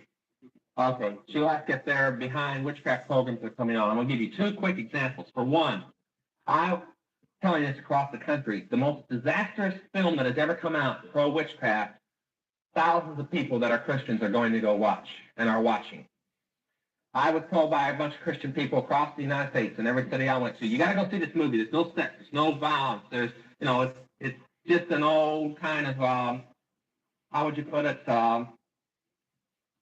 I can't think of the guy in the 30s that was a sequence, an outer space movie, Flash Gordon type picture. So I went and watched it. It used words and beliefs that are the innermost beliefs in witchcraft. They're not even the ones spoken of in the open. And witches don't call it witchcraft. They call it the Force. It's called Star Wars. And the whole thing is centered around 2/3 of the movie is based on the Force. That you're stronger when you die, you're reincarnated, you receive guides from people who are dead. It's ESP. See, the biggest line about witchcraft is that it's not bad. It's neither good nor bad. It's the person that's good or bad. And this movie emphasized that a lot. That witchcraft was okay as long as you were a good person.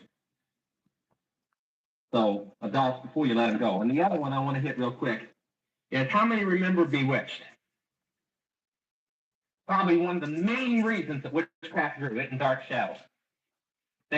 Bewitched was written by a witch. The belief of witchcraft is you're born a witch and that the mortals or everyday people who don't practice are dummies. You remember that in the thing? Well, they never got into, it was more of a comedy, they never got into witches' ceremonies or Sabbath or anything like that. Last night, a person asked me to watch who had gotten to read the script of the new one, Tabitha. So I watched it. It had witchcraft all through it, real witchcraft. Ceremony, Halloween, everything. They're coming out stronger now. You better watch what your kids turn on the TV set. There hasn't been a witchcraft movie that had anything to do with Satan in the last 5 years that Satan didn't win openly in the picture.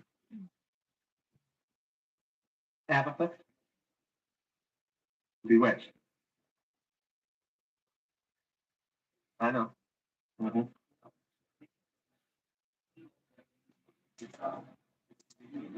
Mm-hmm.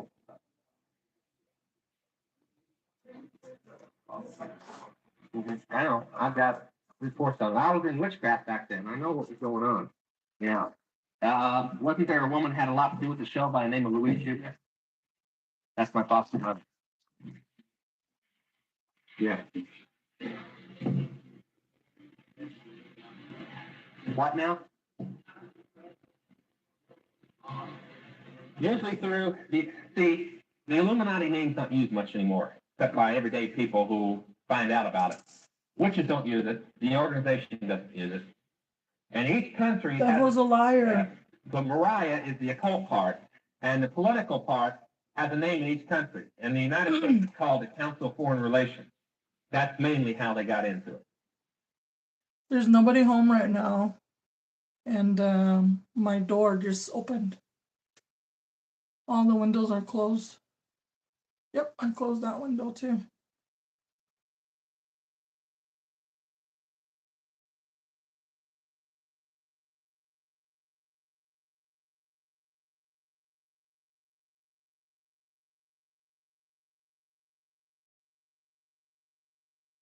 They mainly got into it because you can't become a president. You may think you elect a president, but I'm here to tell you, you elect whoever they put up. And when I was saved in 72, I got on a television broadcast that went throughout southern Texas, New Mexico, and so on.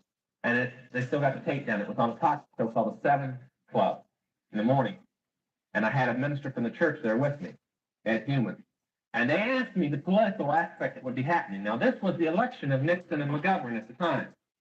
And I said a few things I don't want to really get into right now because I don't have the time. But one of the things I said was that the last election that would happen, the president, the next one coming up, the one that just happened, the president that would be elected would be the last president elected in the United States. That doesn't mean it'll be the last election. It just means he'll be the last president.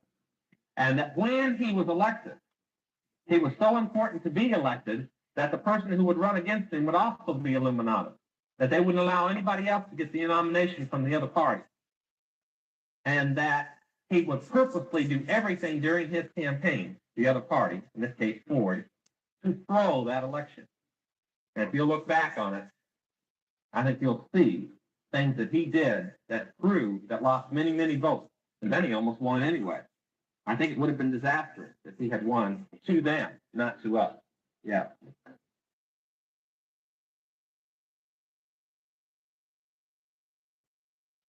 That's what I'm saying, yeah. We have talked with Reagan's son and other people, and they have told us of violent threats, bribes, death threats, assassination attempts, and everything that never reached the news media that went on during the nomination thing for the Republican Party. Yeah.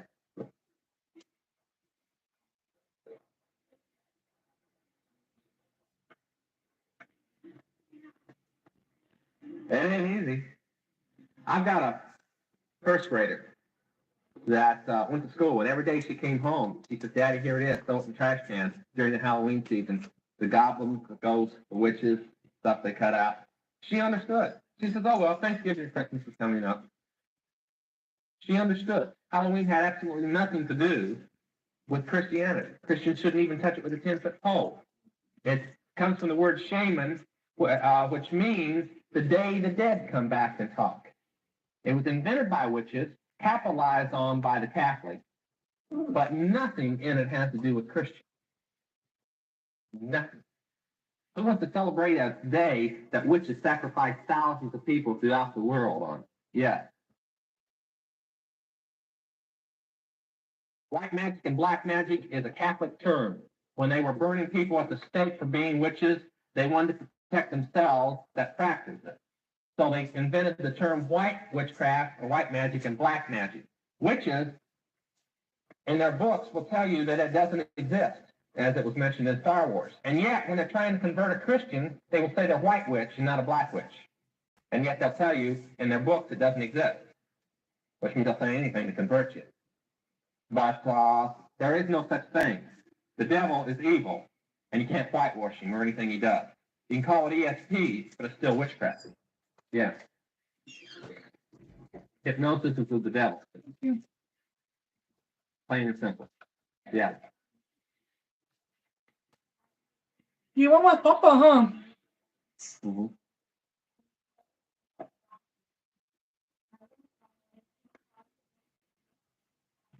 Charismatic realm. Theirs is feeling and not word. I go into charismatic churches and speak, I know. And I want to tell you something. They can't understand why they have no young people. They can't understand why the young people are practicing witchcraft. It's because they've never been taught the word. They've been trying to give a form of discipline without love, strong discipline, no love to go with it, and no word, just emotion. And then they wonder why somebody is saved 3 months and then in the world 3 months later. A good example of this is Melody Land. It's got to probably be one of the worst churches in Calvary Chapel in the United States. Because it gives absolutely, they have a whole Bible college. It teaches nothing but emotion and theory. They don't teach the word.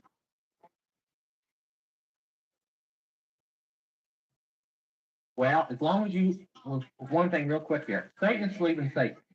Witches do not, and there is a difference. Witches are taught that Satan and hell is a lie. I was saved for hours before I ever knew there was a devil. I concentrate on the scripture. I concentrate on the 16th chapter of Acts and the Ephesians 6:12, the 18th chapter of Deuteronomy. Please don't quote, we suffer a witch to die. Please don't quote that for them. They scare me to death. But work on the love and work on the scripture, but leave the devil and hell out of it if they're a witch. How much? Certain groups use it. Other groups don't touch it. Okay? In fact, it's capital punishment to touch it, the death sentence. But the years worth of training initiated to the 6th level or grand druid position of witchcraft, I set on a council of 13 people that take orders only from the Rothschild Tribunal in London, which they claim they take their orders directly from Lucifer. And that's why they reside. Somebody's asking me if some of the Rothschilds lived in California. not those directly related to the tribunal. They won't leave England. Some live in France, but they always come over to England because they believe that England is the place that Lucifer is most fluent and can speak to them more in person than he could anywhere else. And from talking to Christians in England, they estimate there's only 2% of the population are Christians in this Great Britain country. So they have quite a fluent time over there. In fact, some friends of mine just brought pictures back of where they're building homes with broomstick holes coming out of the chimney for the witch to land on to bless their home. These aren't ignorant people. These are the new $1 million mansions that are going in. Not just a dissertation. The country has really gone back to witchcraft. It was originally total witchcraft.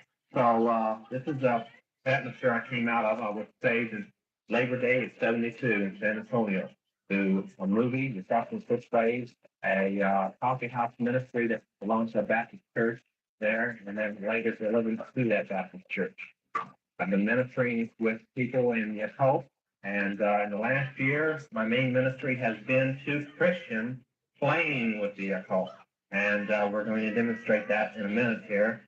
But this is what our ministry outlook has been. We just in September went to Minneapolis, St. Paul area, which is where the occult owns one of their Bible colleges, their printing company, as well through Christian giving. We bought 10,000 of the broken cross to distribute free A there. good one, We Jace. went there and we worked for 2 weeks good there one. through the state fair and other things that was going on, and had a hotline set up for them to call in.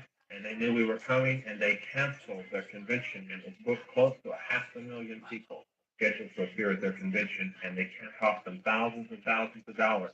And the story that the best we could get was they were too afraid that this broken cross would get in their hands, since it has been the leading instrument for stopping people in joining and getting those that were in. And they called the convention the Aquarian Arts Festival completely off. First time it's been done so in years. And we're going back there. In fact, Friday and Saturday, we're going back for 5 meetings in prayer for it. The people who put the second $100,000 on my head came out of Minneapolis because of the last time we were up there. So be in prayer for my safety while we're up there. I would really appreciate your prayer. It was kind of hairy the last time we were up there.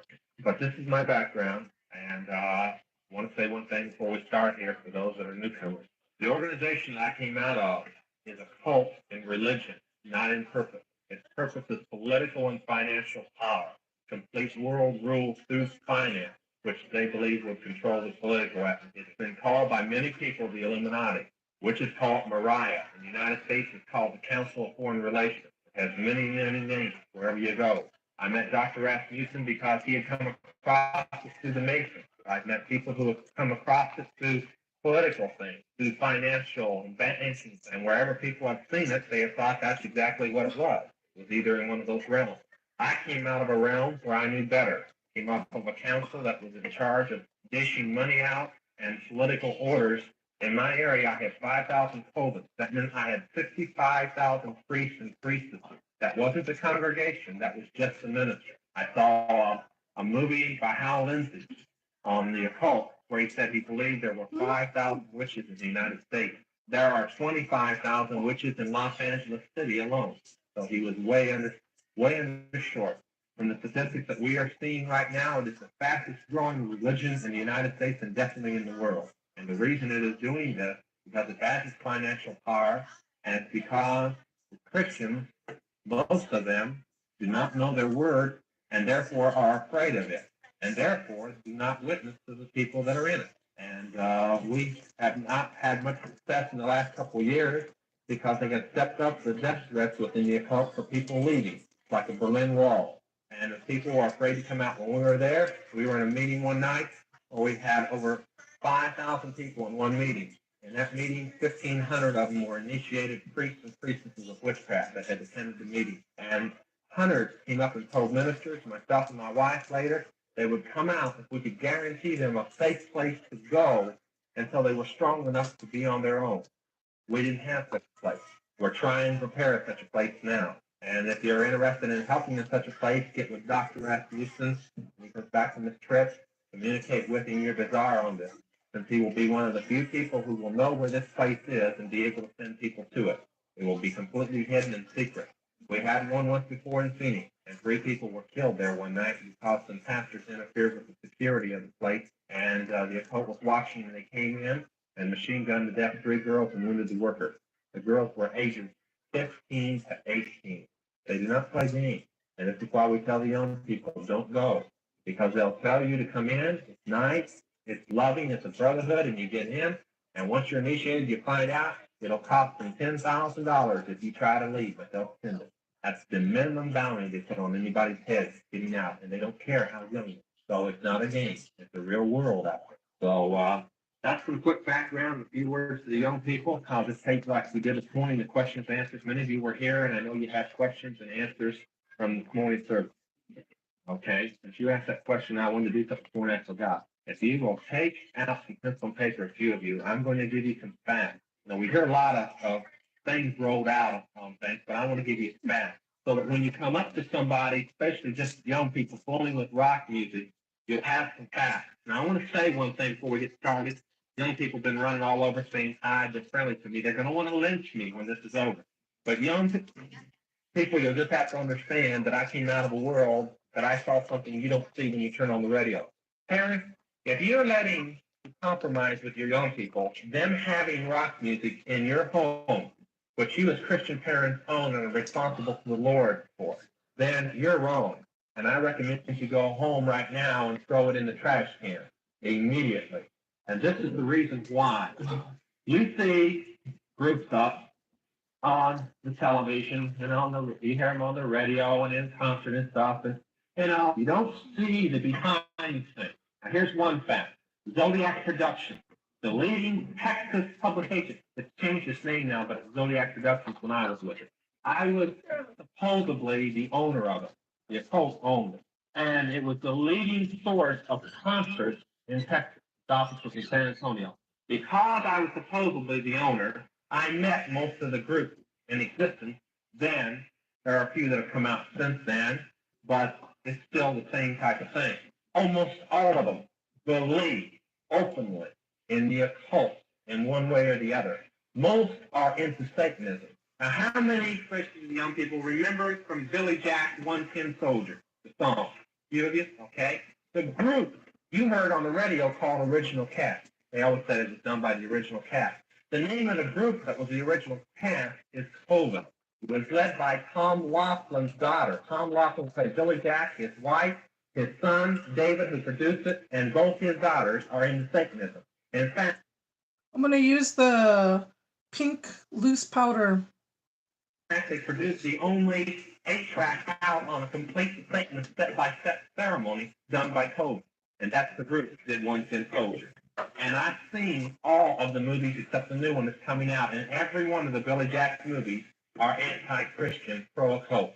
The trial of Billy Jack dealt with demons and had more ceremonies of witchcraft and Satanism in it than it had anything about a trial of Billy Jack. And it was constant step-by-step ceremonies. It was reincarnation. Familiar spirits entered his body in the first Billy Jack and spoke to him, if you remember. Over and over, it came through. Now, that's one group. Rolling Stone. Mick Jagger has told openly, over and over on television, I don't know where our Christian young people were when it was going on, that when he was in jail before the Stones was ever formed, he sold his soul to the devil. That's impossible, but he did it anyway. He sold his soul to the devil to become the leading rock group in the nation, plus get out of prison. He is the leading rock group in the nation, in the world. He has wrote songs praising the devil. And I know the devil gave it to him because the devil always thinks on himself. And in one song that Jagger wrote, he said, "It's not that I fool you who I am." Everybody knows who the devil is. It's the nature of my game that's confusing you. And this is the way it is with Satan. See, we've got a little set of rules that Satan's supposed to obey, but he don't obey it. It's like the Illuminati. They own countries. They don't pick sides in a war. They cause a war and put both countries against each other, even though both countries belong to them. They don't have sides. They have a purpose. Satan has every religion except that which is under the blood of Jesus. That's where the confusion of the game is. We try to rationalize things good or bad, and we can't do that. We rationalize things Jesus or the devil. That's where you draw the line. But Jagger over and over, and that goes with rock music too. Don't try to rationalize it good or bad. It's bad. Now, I want to give you an incident that will kind of sum it up. I did meet most of them. Most of them were in the occult, but most of them were on drugs. Now, I want to say something real quick here. How many of you remember a group called Bloodstone, or Blood Rock, I think it was? DOA, the song DOA. They did the song while they were on acid. They got the words. I talked with a guy, he said a demon, well, he didn't call it a demon, he called it the spirit of this girl that he knew that had died in a car accident. It was a demon impersonating the girl.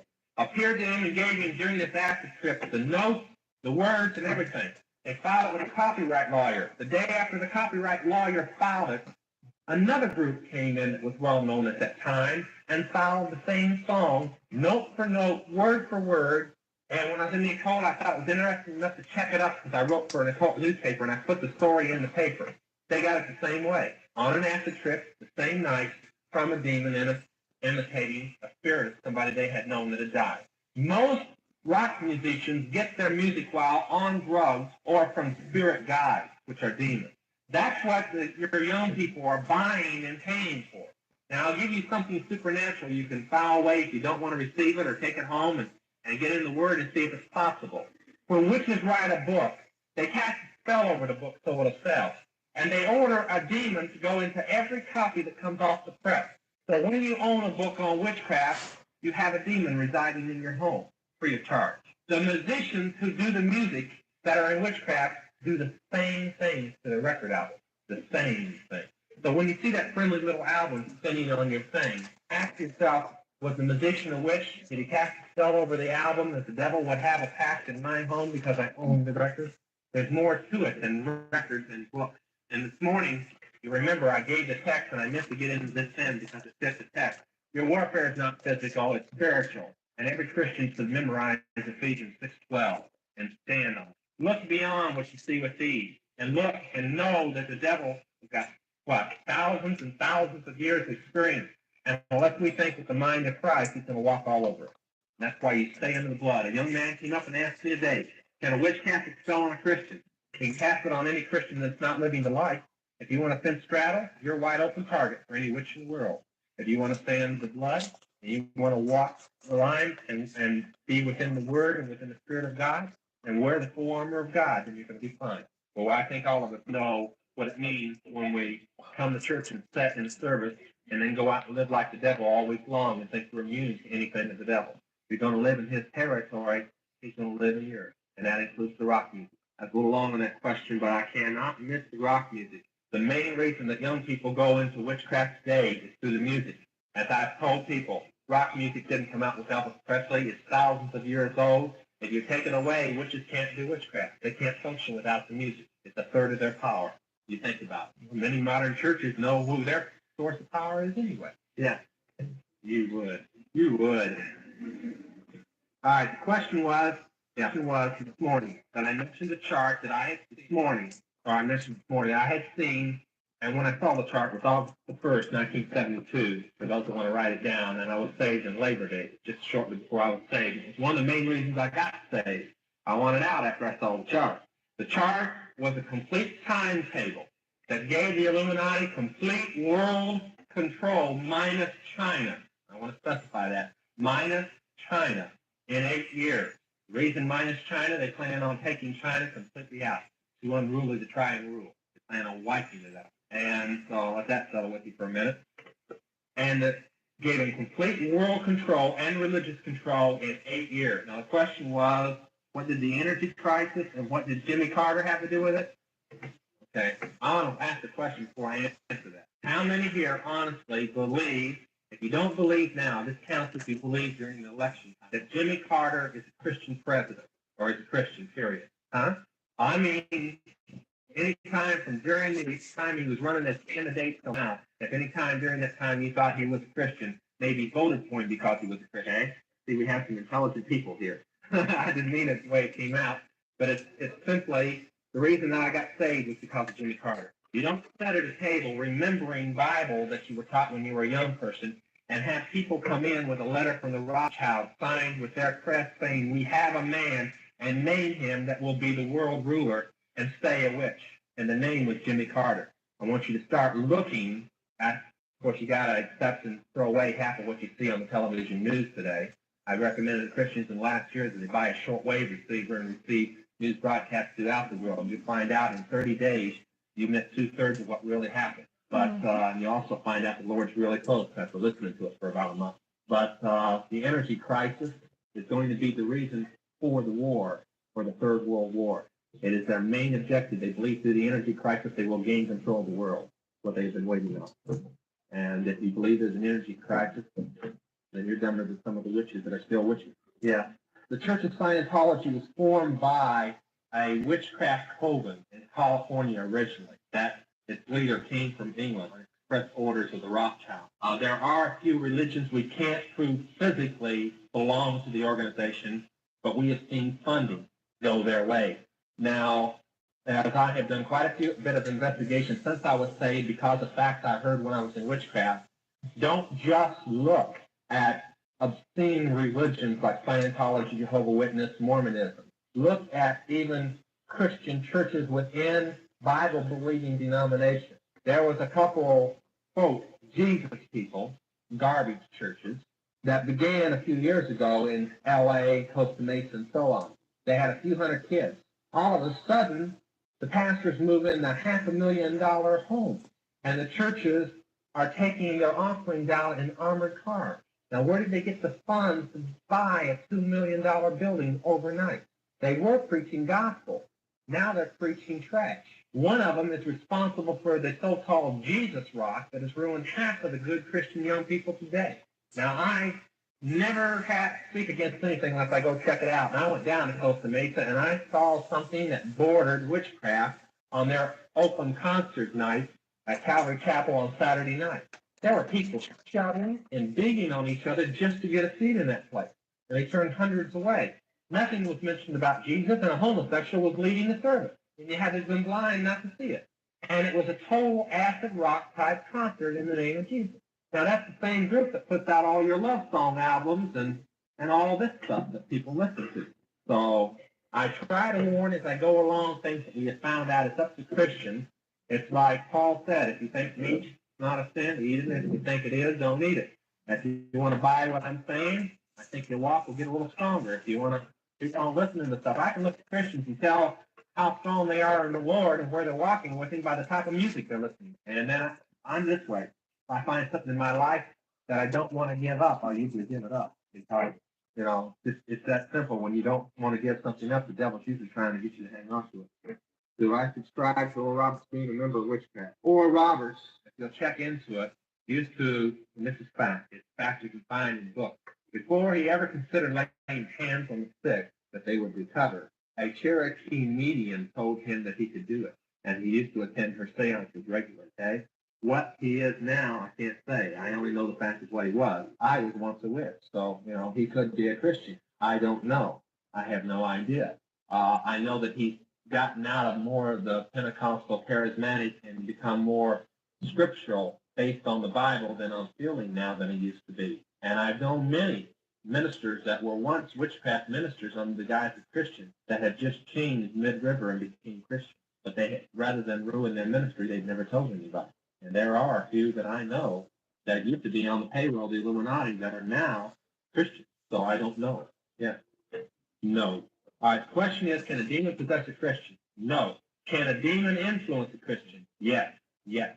I was saved, born again, 2 weeks, and trying desperately to make it before the other ministers in the Baptist church I was at decided that I was never going to make it unless they got what I had invited in me in witchcraft out of me, because it was still there. It had lost control. Before, I couldn't do anything it didn't want me to do. But from the time I accepted Jesus, that broke the control. But it had influence in my life still that had to go. And for those that have been on drugs and those that have been in the occult, and there have been a few that come up and told me so, they'll probably bear witness that they have. This is what I was talking about earlier, the withdrawal. A lot of it went when I went through the occult withdrawal, which is worse than drug withdrawal. It is tremendously worse. A person that has come out of witchcraft that has been in it strongly and demon worship in particular can be 1 minute just sitting there really talking about the Lord, quoting scripture, and the next minute knocking anybody down between you and the door. I've seen them fall off the wall with their bare fingers trying to fall out of the room they were going to withdraw in just to get out, because force on the other side was calling them back to them, the other witches. This is what they do first. Then if they can't get you back, then they try and kill you supernaturally.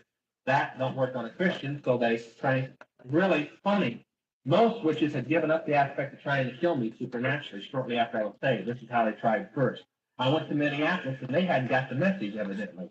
So they started casting spells, which didn't work at all, but you could feel them in the air. And then when they found out that didn't work after a week, then they took the boat. But they hadn't got the message yet. But they're slowly learning they can't cast on a Christian if the Christian is sold out. I'm sure a few people know there's those that have Jesus as Savior, and then there's those that have Jesus as Lord. Yeah. My wife was saved in a meeting a few years after I was saved. And her title was Lady Diana.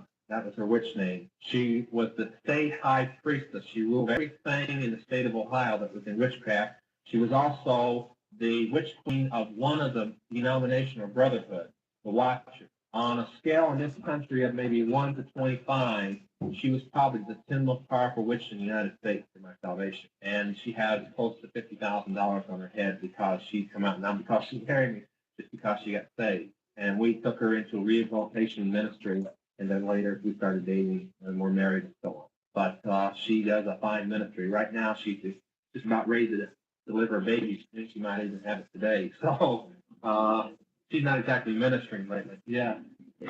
No. Okay. Let me take about 5 minutes here. The question is human sacrifice practice in witchcraft? I have to be kind of careful since a police officer is present here without incriminating myself or something. But The Broken Cross was written by myself and Jack Shedd.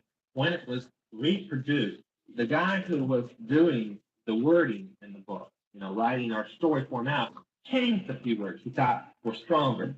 He changed the word witchcraft to Satanism a couple places, and he changed the word Lucifer to Satan. That messed up the book. We didn't catch it until just recently. All these years I've been reading, just kind of skipping over it because it means the same thing in my mind. But when a witch who doesn't believe in Satan reads it, it blows the whole thing. Because it wasn't written on Satanism, it was written on witchcraft. So the next printing coming out, they're changing the words back the way they're supposed to be. Satanism practices a form of sacrifice in some groups. Witches practice it more. To the everyday witch, that's a lie, I'm telling you. There's a few witches here in the congregation tonight that I know. But there's a few here also that are in the human sacrifice, and they know I'm not lying. And when you get up into a higher level, 4th, 5th, or 6th, you find out that the power rests with blood sacrifice. You become what is called a human chalice. In other words, you are proving to Satan through the blood and the death of this person that you are sold totally out to him, although they don't believe in Satan. You're proving it to Lucifer. The things that always puzzled me was if we were worshiping a God of love, peace, and joy, why were we killing somebody to worship him? It was one of the things I could never understand. But this is the thing that goes on. One of the books most interesting that proves it, I'm saying this for witches, are present, not the Christians, leave it alone, is the Aleister Crowley library, where he was involved in human sacrifice, and he was a master magician or witch, or wizard, whatever term they want to use. So it does go on. And in fact, to become a 6th level witch, you must perform it. It's just like when they tell, now this is for the women, not the men, when they tell the young girls getting into witchcraft that homosexuality has nothing to do with witchcraft. In order to become a high priest, the girl must be bisexual. She must perform a bisexual act. So see, every level you go to, they tell you a different story. And they tell you that people below aren't ready to receive it yet. And so every step you go up the ladder, everything you've been told before is a lie, and all of a sudden you learn new truth. The only type of witches that are kind of ignorant, there are a couple of them here today, are the self-proclaimed witches, the ones who are practicing outside the organization on their own, and they think they know it all these days. They'll find out one of these days when an enforcer comes from the organization and tells them you either join or you die. Then they'll find out it's not a game anymore. See, it's just like the mafia. You don't function on anything else. Let's take a few minutes back here in the blue shirt. What? Oh, I think it started in the garden. Since the main lie of witchcraft is God's self, and that's the lie that Lucifer or Satan gave Adam and Eve in the garden. You can find it starting in before the flood and going on through. Of course, we had Neiman, who hunted the souls of man, who sacrificed babies. I want to say one thing since you brought that up. Astrology comes from Babylon. The high priests of Babylon were called the Chaldeans, and they invented astrology.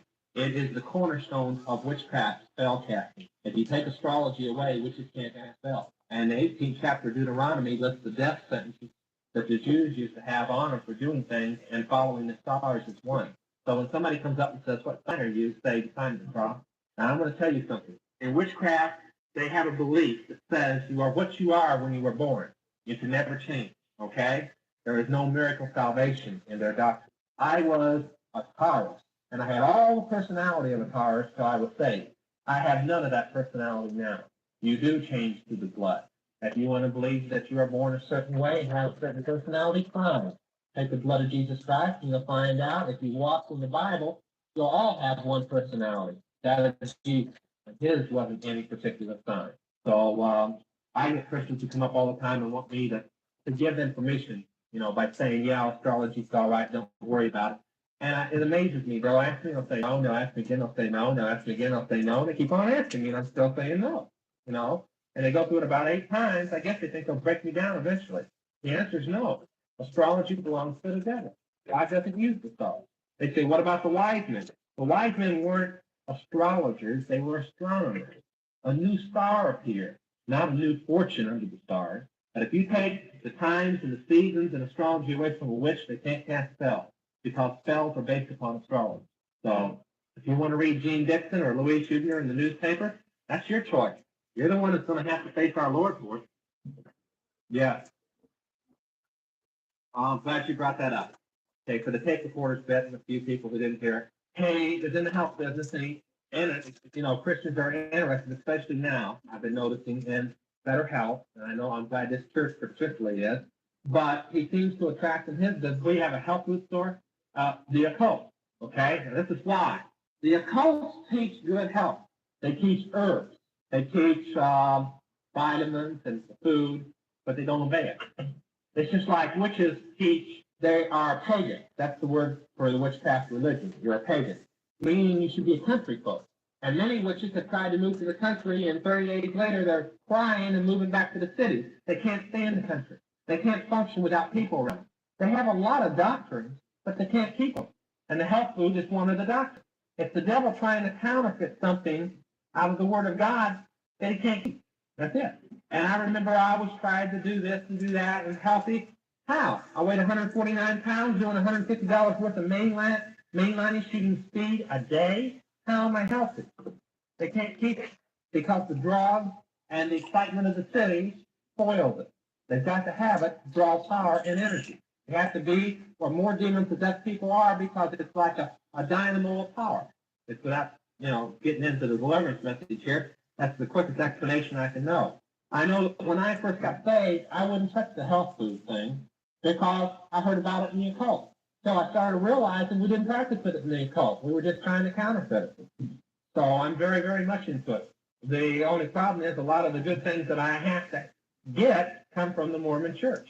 So I know, and that's what you mentioned, on the Mormons. But it's, again, a counterfeit. The Mormons try to counterfeit a good, quote, Christian home life. They don't accomplish it very well, but they try to do it. So if we threw everything out that the devil tries to counterfeit, we'd never have anything. The higher up, it's one of the things I can't find out for sure where they get their money from. Okay? That's all I know. Yeah. It's a form of fortune telling. Okay? I know the leader of the occult in the United States, Gavin Frost, reads your fingernail. And I asked him one time when I was in the occult, I said, "Gavin, there is no occult teaching on fingernails." He says, "John, now you know," or he said, "Lance, you know when you lay the cards down," and this is my way of answering, when they lay the fortune cards down, they don't read the cards. They read pictures and messages that come to them. That's why it's individual. It's not how the cards fall. The cards are just a prop in the play. They still get psychic messages. It's all a form of psychic reading that they're still going to give you the definition. He says, "I just touched the fingernail because people accept something physical before they accept something supernatural." It's just like witchcraft has grown so much recently because now all of a sudden it's telekinesis and EFT and clinical parapsychology names for the devil's power. So it's more acceptable now. It's still the same thing. Yes. How can you detect a witch? Supernaturally or physically? Well, I'll tell you this, the witch will detect you if you're a Christian before you'll detect them. Okay?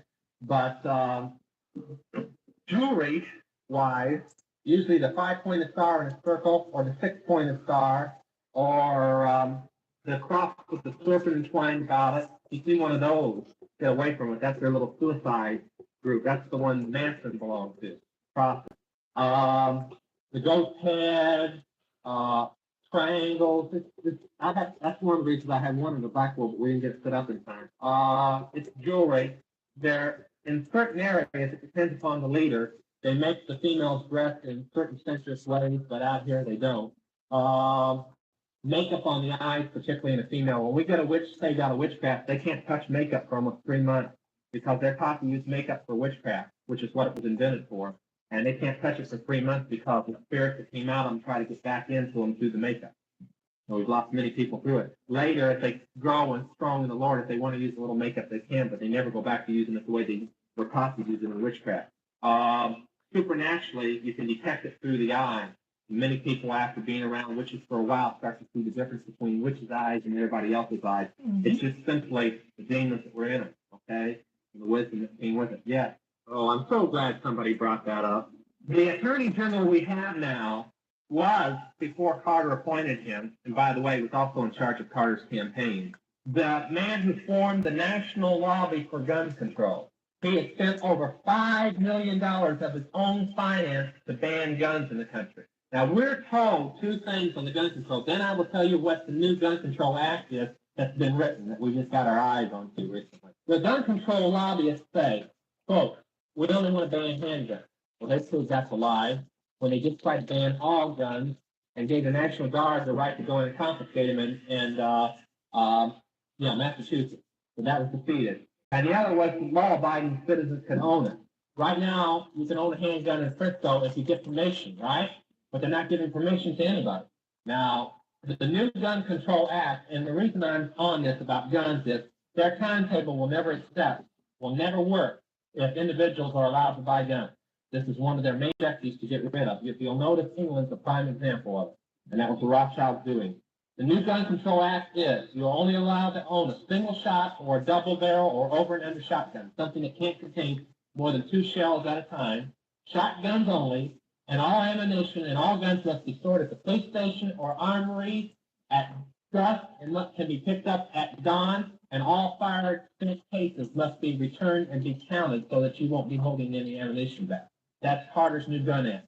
He expects to have it a law in 2 years. The timetable says expect to lose your guns in 6 to 9 months in California. I have a Christian friend that is a special investigator that I just talked to recently on the phone 2 days ago for the Attorney General's office in California. Brown called secretly last week a special secret grand jury to consider total gun ban and confiscation in California, meaning they can come to your home without search warrant and confiscate any guns if you're on record for it. He expects to have it passed. He expects to call grand jury. Every one of the people on it, except the special investigator that's digging up information, is every time he brought in information pro-gun, they threw it out. Wouldn't even bring it to the grand jury. Once the grand jury says, yeah, we got a lot of bad stuff here, they're going to take it to the legislature in 6 to 9 months or get your handgun. Yeah. What? You passed it in family? No, I haven't. In witchcraft, Satanism. Witchcraft. No, I haven't. Yeah, right here. Go on. Okay. Quickly, how much time do we have yet? 5 minutes? Okay. I will. Have you ever heard of the Aquarian Bible? I'll take first, okay? I own the occult store. My wife owned the occult store. In fact, my wife, when she was saved, owned the biggest occult store in the United States, the Witch's Cauldron. And it sold it. It is a Bible, a book, supposedly containing the missing first 12 years of Christ's life. And that he was not the Son of God, but he was taught in Egypt and India the practices of witchcraft, including raising himself from the dead. That's the Aquarian Gospel, that he was a master witch. The next is that I said that Mormons aren't Christian. Christian means follower of Christ. Christ said he is the only way and you must be born again. Mormons do not believe in a born-again experience. No, they do not. Have I been a Mormon? I've talked to dozens of Mormons. They do not believe in a born-again. They do not believe in, their Bible is completely contrary to our Bible. I'm not going to sit here and debate Mormonism, but they do not believe in a born-again experience. Not the way that the Bible foretells the born-again experience through repentance and through the blood of Jesus Christ. Okay? They don't believe in second coming. They don't believe in a lot of things that it contains. They don't. I'm not going to argue. No, they don't. I talked with their pastors. I know. I talked to the Mesa. Their elders. I talked with the quote pastor for the other people's benefit in charge of the temple in Mesa. And that, if you'll know anything about it, is one of their largest. And this is stuff that he asked me because I wanted to know. And this is the fact that he told. I told him what we believe, and I said, "What do you believe?" And it didn't match up. What they said that tried to make it sound that way. But then I quoted direct scripture and said, "Do you believe it this way?" And they said, "No." Yeah. Yeah, you can get a hold of your pastor. In fact, I'm out here quite a bit talking to him. So he can contact me. Oh, okay. I'll give you our post office box real quick if you want to write it down and you can contact me. Give me a second here. I'll get to it before we close and I'll give it to you. Let me take another question. Yeah. No. Just the doctrine of the devil. That's the way I know how to. Yeah. The healing? Well, you never been to a Christian Science. I mean, Christian Church of America had it. Christian Church. They lay hands on the sick. Okay. Yeah. President Kennedy was a member of witchcraft, and I can't get into it today. But we've got the documentation on 3 months before he was killed, and the reason he was killed was because he was converted to Christ. The blonde here, right here, give me that. Man, go ahead. What was your question? Oh, question? Yeah. You should tell your mother for writing a very nasty note telling him that. Okay. She had to teach her write. She had to, in history.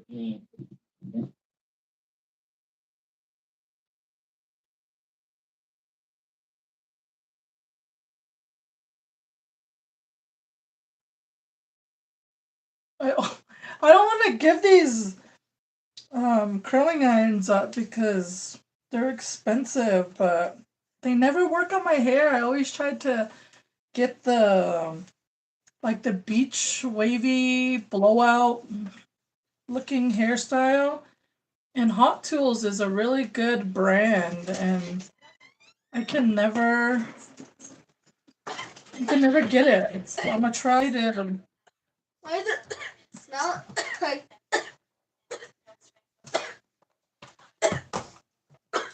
Why does it smell like that? Probably my setting spray. Stink. Oh, it doesn't. I've come to know rather well. A man that I respect very highly. A man who, for having been a Christian for only 5 years, knows a great deal about the Word of God and about it from a very practical standpoint. He understands the power and the protection of Christ lies those who trust Him. He was telling you about that. We're glad to have Johnny Todd back with us once again. God bless you, Johnny. Last time I was here, I was sitting down there, so I didn't see how many people were here in the second service that I was here. The last time I was here, in the second service. It's the young lady you prayed for after the service here. After the service, we prayed for a young lady about some problems. Since then, a few more things have happened around here. I don't know if the other young lady is here or not. I didn't pay attention when I came in. Hey, but, look. As I'm ministering today, You I don't want to have point out a makeup very on. real thing. The witchcraft Watch out, this today is hot. argues that the power that they have is extrasensory perception. Many Christians are now believing in witchcraft under the disguise of scientific terms, CFE, clairvoyancy, telekinesis, and parapsychology, so on, because that's acceptable. The scientists say it's so that's acceptable. The only problem is today, and I want to point out. I just don't want to do it in front of you guys. It was still going on in Jesus' time, and Paul ran across the person of this power. We're going to discuss this in a few minutes in the 16th chapter of Acts. And when Paul was done with this person, he was done with her by casting demons out of her. She no longer had that power. So I have a question for you today. If you're having psychic experiences, or your parents had psychic experiences, I really invite you to get a hold of the pastor or his staff after this meeting is over or over the next couple of weeks. I'm feeling very busy here as I'm leaving as soon as the service is over for the East Coast. But talk to them about it, because when I was saved, I still contained all the psychic power that I had for 2 weeks, and I kept wondering what was going on. And my eyes still had kind of a look of people that have been around witchcraft or been in witchcraft know the look I'm talking about. And my eyes still contained this look, and people in the church were wondering what was going on, although I was trying to live a Christian life very hard. Wasn't really involved in sin, but I still had all this psychic phenomenon happening around me. I was still very bothered with the things that I'd come out of and addicted to them. Not drugs, but the psychic part. And finally, the church decided if it was good enough for Paul, it was good enough for them. And they took me off in a room. They prayed for me for about 5 hours. And they demanded that the spirits that I had allowed in myself, through asking them to come in witchcraft, to leave. When I walked out of that room, I no longer had any psychic power whatsoever. So I don't care what Duke University or what the choir, what the charismatic movement, or what anybody else says about ESP or any psychic powers. You call the demons out, the psychic powers stop. And witches have argued with me for 5 years over this. They said, didn't you have your psychic power when you were born? Yes, because the Word of God says the sins of the parents are visited upon the children, and my parents were witches, and their parents were witches, and on down the line. And the witches that were born into witchcraft had that power. But now that they've gone evangelical, now that they're going out and winning people over who have never been in witchcraft, and their parents were not in witchcraft, they have to teach them how to gain psychic power, because they didn't inherit the spirits of their parents. But I want to read some scripture for you. I don't want you to go away mad here. Turn with me, if you will, to Galatians chapter 5. Sure, all Christians are very familiar with the fruit of the Spirit, but we need to know about the fruit of the flesh also. Verse 19, now the works of the flesh are manifested, which are these: adultery, fornication, uncleanness, lavishness, idolatry, witchcraft. If you have a Schofield or a modern version, it's wrong. In verse 20, it says sorcery. The word in the Greek is for witchcraft. Sorcery and witchcraft are different. Sorcery is the use of drugs. It is not witchcraft. In fact, the base word for it is the same word that pharmacist comes from. And it's the use, occult practice use of drugs to obtain supernatural powers. Witchcraft is different. Witchcraft is demonic worship. This is witchcraft. Idolatry, witchcraft, hatred, variance, immolations, wrath, strife, seduction, heresies, envies, murders. It goes on. Witchcraft is the fruit of the flesh ruled by the devil. Go with me, if you will, to Deuteronomy 18. If you want to mark these in your Bible, mark them. When you're witnessing to somebody who is involved, particularly, I want to point out something today. I'm not so interested in hitting on witchcraft as much as I am on hitting facts. I think I'll listen to that on my own. Hey, Mail. what? It's a mail. Where? It's a nail. Nail? Yeah.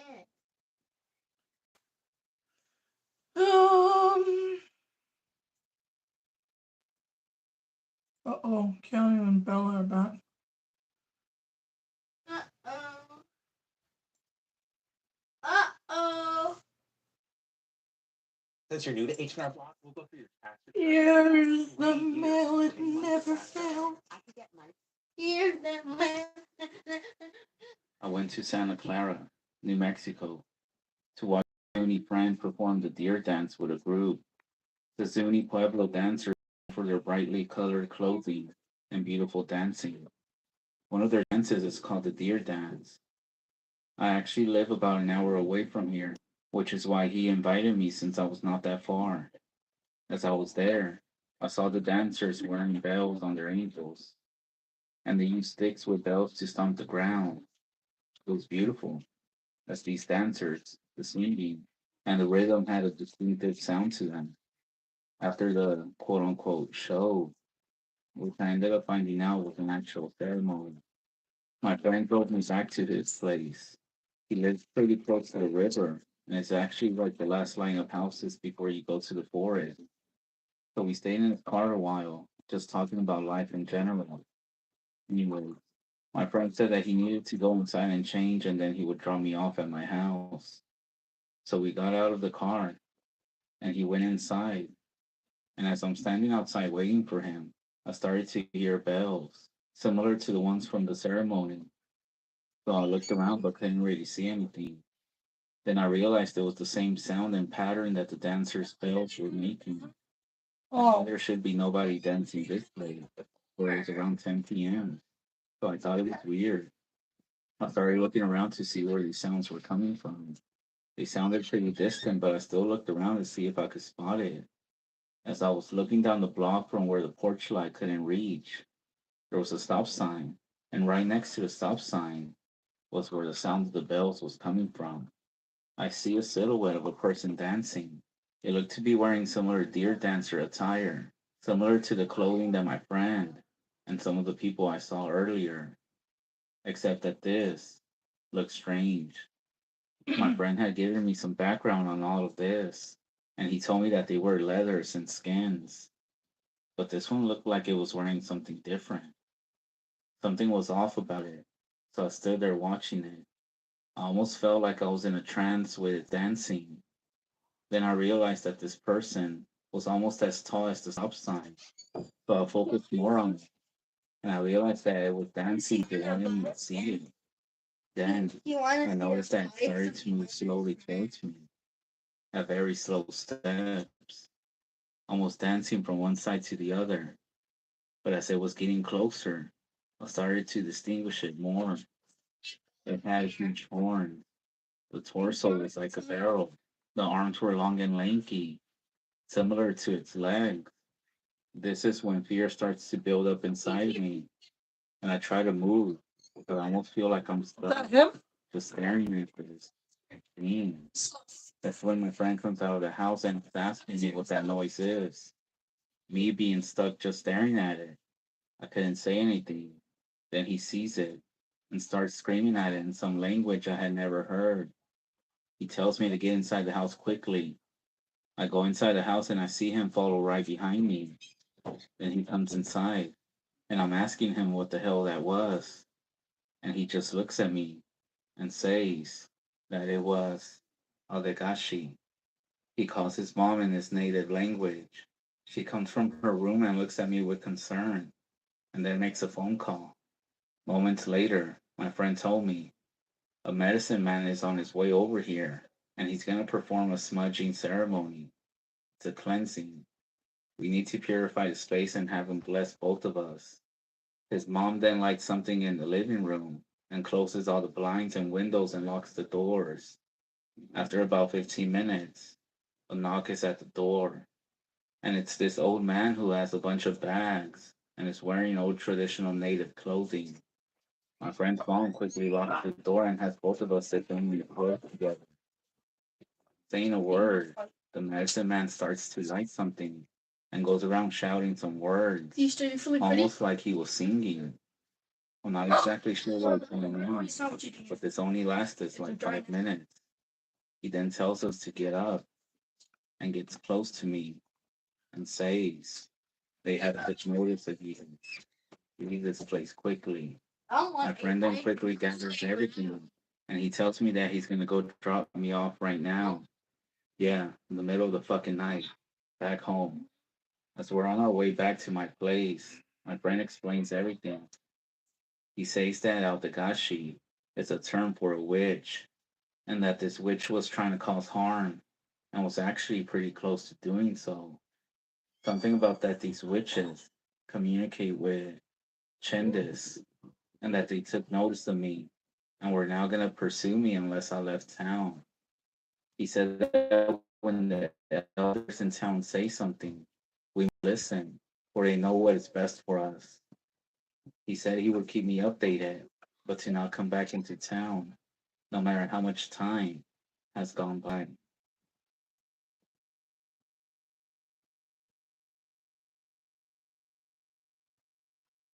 In the summer of 2015, I was going on a fishing trip with my dad and three friends, Peter, Andrew, and Jason. We live in North Indiana, so we ended up going to Lake Patoka Marina. My dad invites his friend that he always gets drunk with, and I think, well, it'll be a good time for all of us to chill in the woods or something. So us younglings agree that once we get there, we're gonna leave and explore the woods a little bit. We get there a little bit later in the day, around 5 o'clock. Dad decides not to fish until the next morning, and so he decides to get drunk with his friend in the cabin that they rented for all of us for the night. This is the perfect time for us to leave. My dad doesn't mind that we take his truck. He just says to come back before midnight. My dad wouldn't let me leave like this, but he's getting drunk with his friends, so it's whatever. We drive around some random roads, and eventually we get to road 231. Yo, what? We then continue down this road till we notice that it stops. It Yeah. stops, but there's woods all around. This is where we decide to get off. And I do want to point out that it was sunset by this point.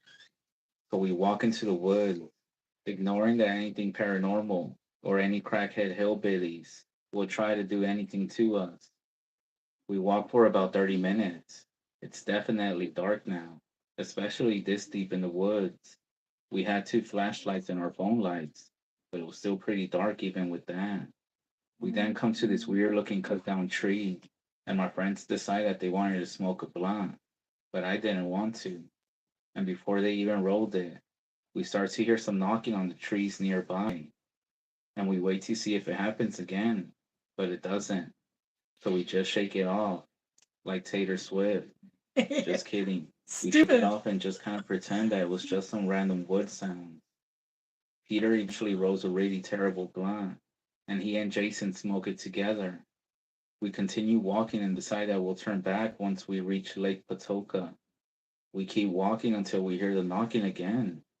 We're a little scared now because we believe that it could be somebody following us. Jason then yells for whoever it is to come out. Everybody tells him to shut the fuck up because we don't want to screw around with anybody, especially when our only defense is Andrew's crappy handgun. So we keep walking, and now we're definitely aware that these knocking on the trees are not just random noises now, as they start to get louder. Jason just keeps looking back and saying random stuff every time there's a knock. He would say, "Bet you won't come out and face us," stuff like that. We stop after we hear something in the bushes next to us, and we start to hear branches breaking as well. We stand there for about 5 minutes, waiting for something awful to happen.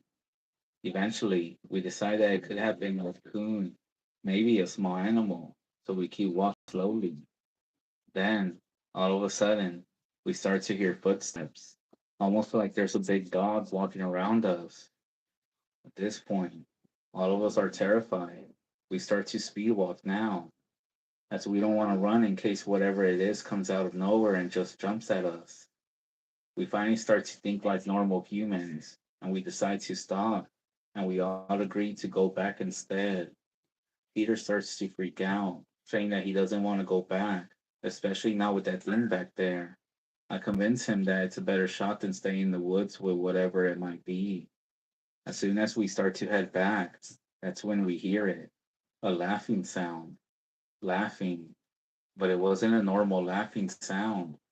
It was this weird hyena laughing sound.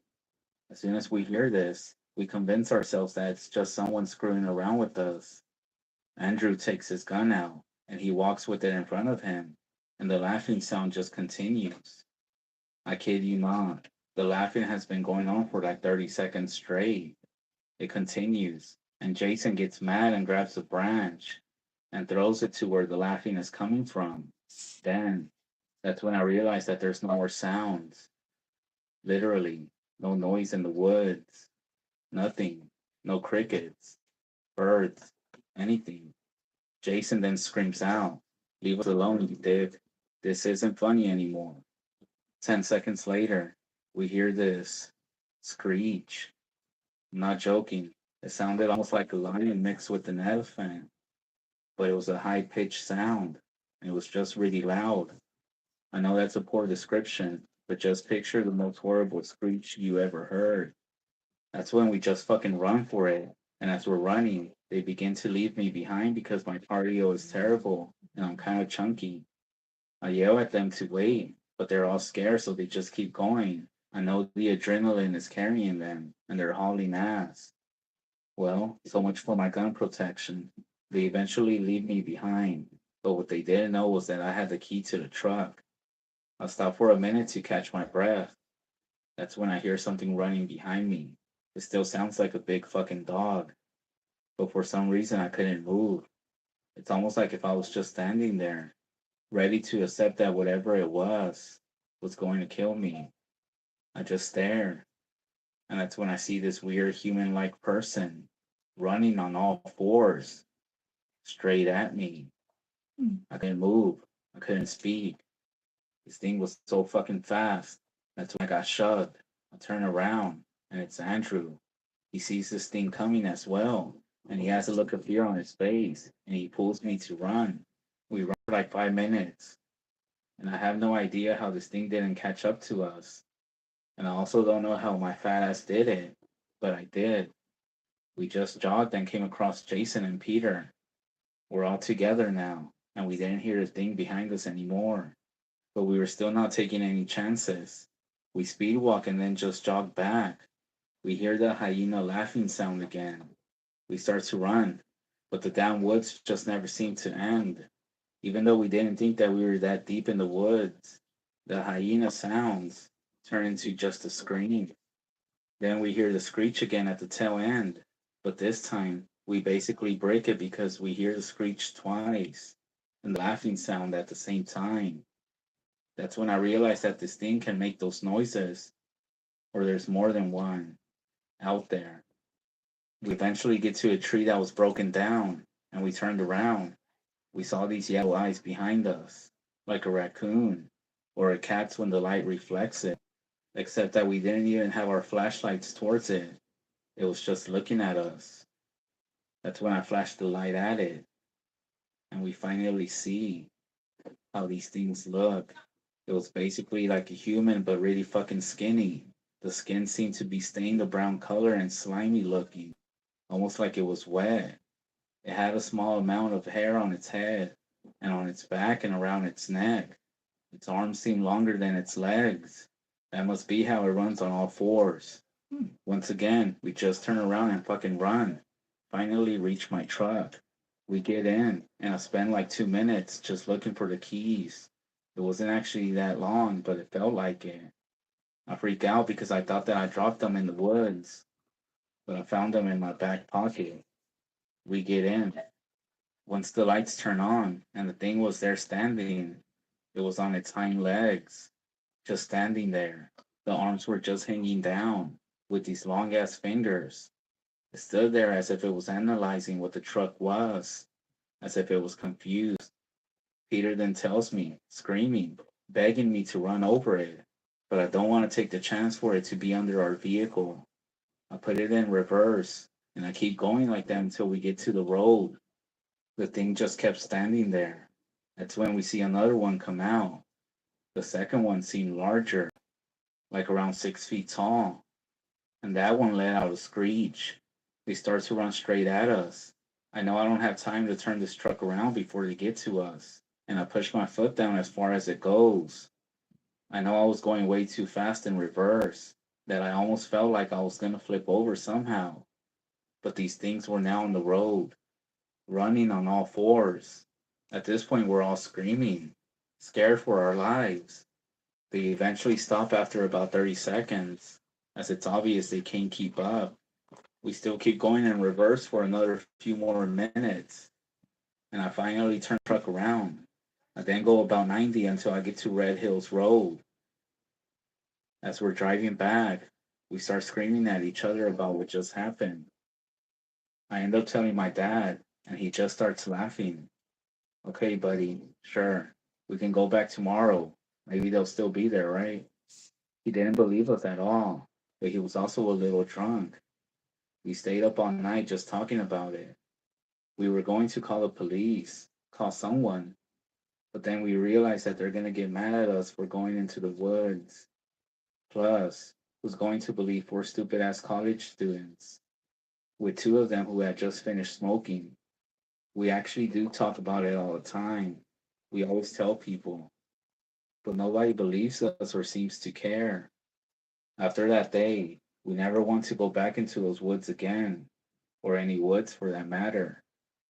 Nothing else happened after that, except that I had this nightmare not too long ago. I had woken up in my room, and in the corner, I saw the creature that we saw in the woods, and it was just doing that hyena laugh. And to my surprise, it started to speak to me, and it was saying, "Going to get you." And it just kept repeating that over and over Again, I want to say it was a nightmare or some sleep paralysis episode, but I just wanted to include that last part. What you all think. You might not believe me, but if I can just give you some advice, don't go into any woods. Hopefully that helps.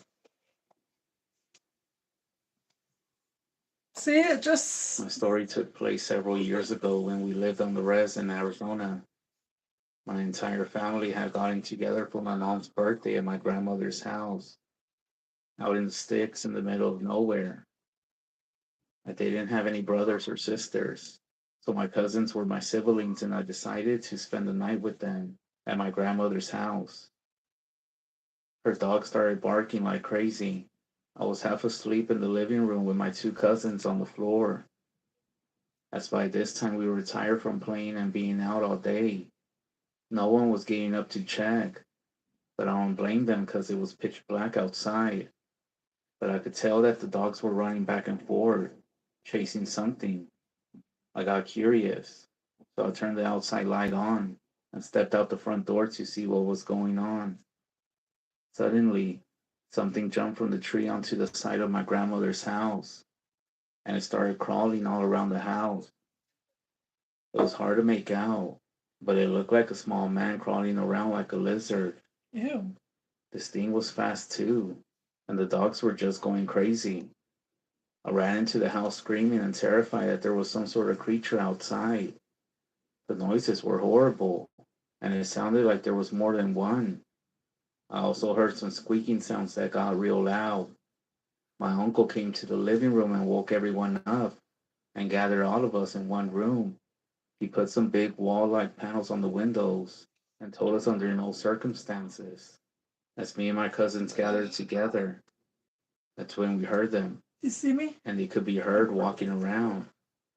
I looked at my cousins, and one of them said that our grandma always told them that when these things happen, to repeat the following words: You who walk in shadows, you who are full of deceit, in the sacred place, you will find no seed.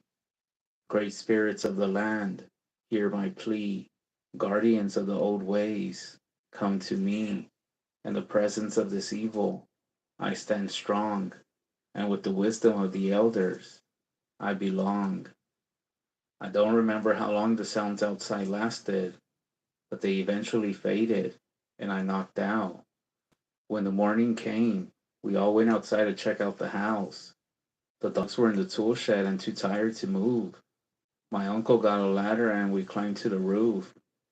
What we saw was really shocking. There was some sort of bundle, as this is what my uncle called it. My uncle told me not to mention it to anyone in the family, especially my grandmother. She had said all her life that skinwalkers were after her.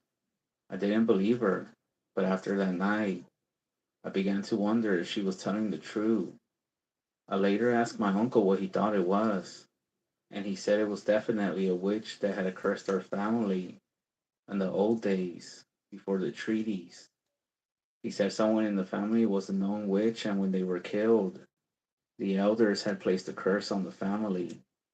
My uncle then started laughing and said that no one outside of the family remembers any of that, and that's most likely a rumor anyway.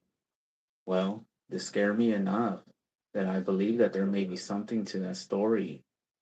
But after that incident, I never did spend another night at my grandmother's place again.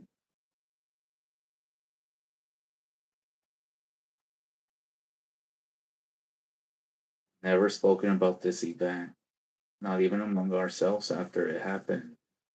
It was my friend Ben, Ryan, and me going camping into the woods, like we used to do when we got a weekend off, or at least used to before this. Just can you bring the In soda for general, me? we try to go to new places. I'm There was this one thirsty. forest situated about 2 hours away from our city that we had been told about. We had been putting it off for a while because it was said to be dangerous, packed with wild animals that could attack campers pretty often. Ben, in his usual part of trying to be a badass, said that he would take his shotgun and that we would be safe. Ryan was a bit of a wimp, but he Juice. agreed. So we drove there as soon as we had a free weekend. We got there by mid-afternoon or so. After we set up our camp and the night was beginning to set in, we decided to go for a walk. I mean, you know how we as men are. We like to venture out, almost hoping we encounter something, but yet at the same time hoping we don't. Hopefully that makes sense. So we secured our stuff, and Ben took his shotgun in case any animals approached us, and we started following a small path that got deeper into the wood. Walks in the dark like this used to always relax me, but this time I was starting to feel uneasy. Something felt weird, like a sense of danger. I mean, we are out here in the woods alone at night, after about half an hour of walking and just not finding anything of interest. We started to hear what sounded like strange noises. It sounded like footsteps of several big creatures closing in on us. But to this day, I swear I could also hear soft whispers beneath the noises. I was feeling like a corner animal. In total panic, Ryan says, "What the fuck are those noises?" And so he just starts running the path that we had came from, and I end up following right behind him.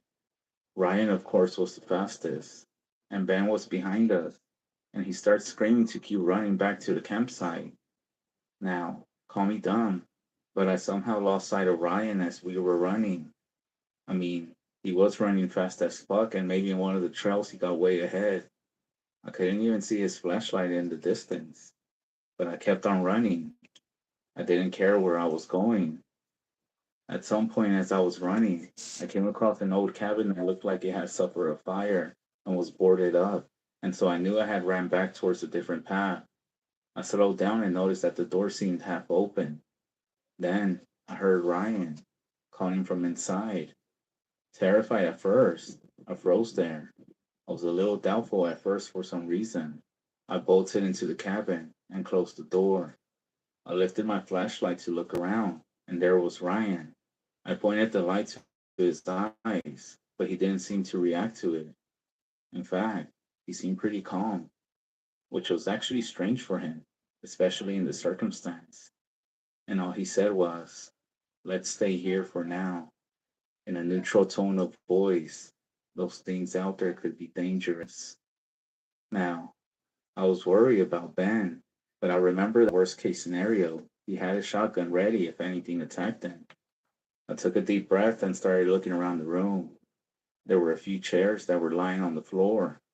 In one corner of the room, there was a pile of sticks with a bunch of stones all around them. I then asked Ryan what the heck this place is, and he just looks at me.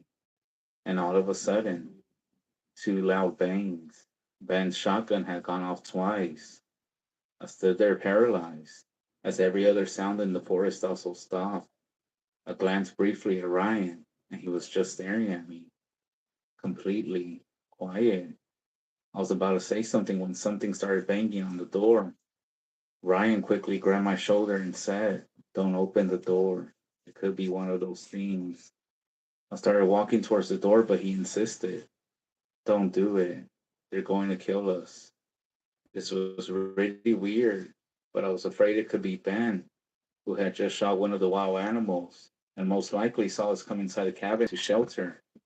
I grabbed onto the metal door handle, took a deep breath, and as Ryan was still talking behind me, I opened the door. A cold chill ran down my spine. Standing there in front of me was Ryan. It didn't sink in at first. He started saying, "I was waiting for you at the tree line and saw you come in here, so I came to hide with you instead. Did you also hear Ben's shotgun go off? I think we need to find them and just get the fuck out of here." I tried to mumble something, but at this point I didn't know what to do. I slowly turned around, pointing my flashlight all over the room. I was by myself. When the light reached the corner of the room, I realized that what I had been looking at earlier was a pile of bones, and around them, forming a circle, were a bunch of skulls. They looked like human skulls too, but I didn't stick around enough to really examine them. I told Ryan, "Let's get the fuck out of here right now," and we ran as fast as we could. We found Ben near the campsite, and when he saw us, he became pale and didn't say a word. We got in my truck and drove the hell away from there, leaving everything behind. On the way back, there was a long silence. I asked Ben what he was shooting at, and he said, "Some things came from the trees and they attacked me. They came up from behind, and I shot them down." "Ben, what were they?" And he said, "It was you guys. I thought I killed both of you back there." After that, nobody spoke a word for the rest of the trip. After we got home, Ben just stopped talking to us, and he moved away. This was strange. Ben was one of our best friends, and we just never saw him again. Weird. That's When weird. I was 19, I joined the army. This was in Singapore, so I had to serve a total of 2 years. I went through basic training. Everything was fine. I found out I was selected to be a senior lead after that. So I went to school for about 2 months, which is in another army camp across the country. The building that we were staying in was a few decades old, but not too bad.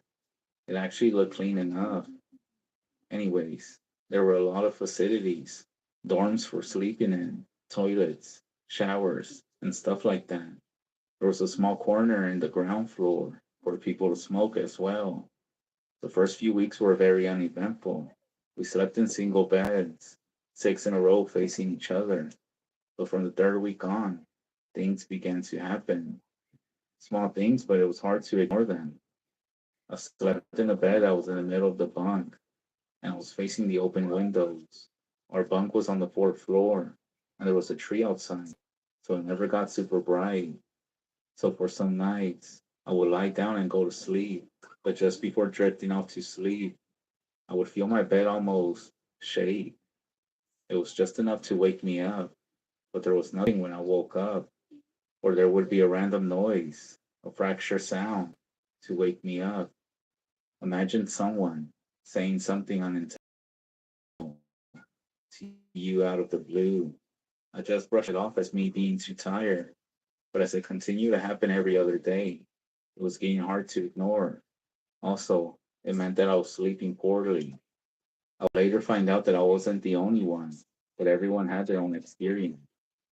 People just didn't want to share such things at first. I'm gonna list some of the more major happenings. The first one, I woke up in the dark. I looked at my watch and it was around 1 a.m. I was about to go back to sleep, but then I heard two people talking. I was thinking it was my fellow bunkmates. I sat up to have a better look. There was some faint moonlight coming in from outside, so I could make out the different shapes. Everyone that I saw was clearly asleep in their beds. The muttering of the two voices went on. The more I tried to listen to what they were saying, the more I just couldn't understand it. They weren't speaking English or any other foreign language that I knew. There was a bunch of gibberish noises, but there were two distinct ones. Terrified, I just slid back down into my bed.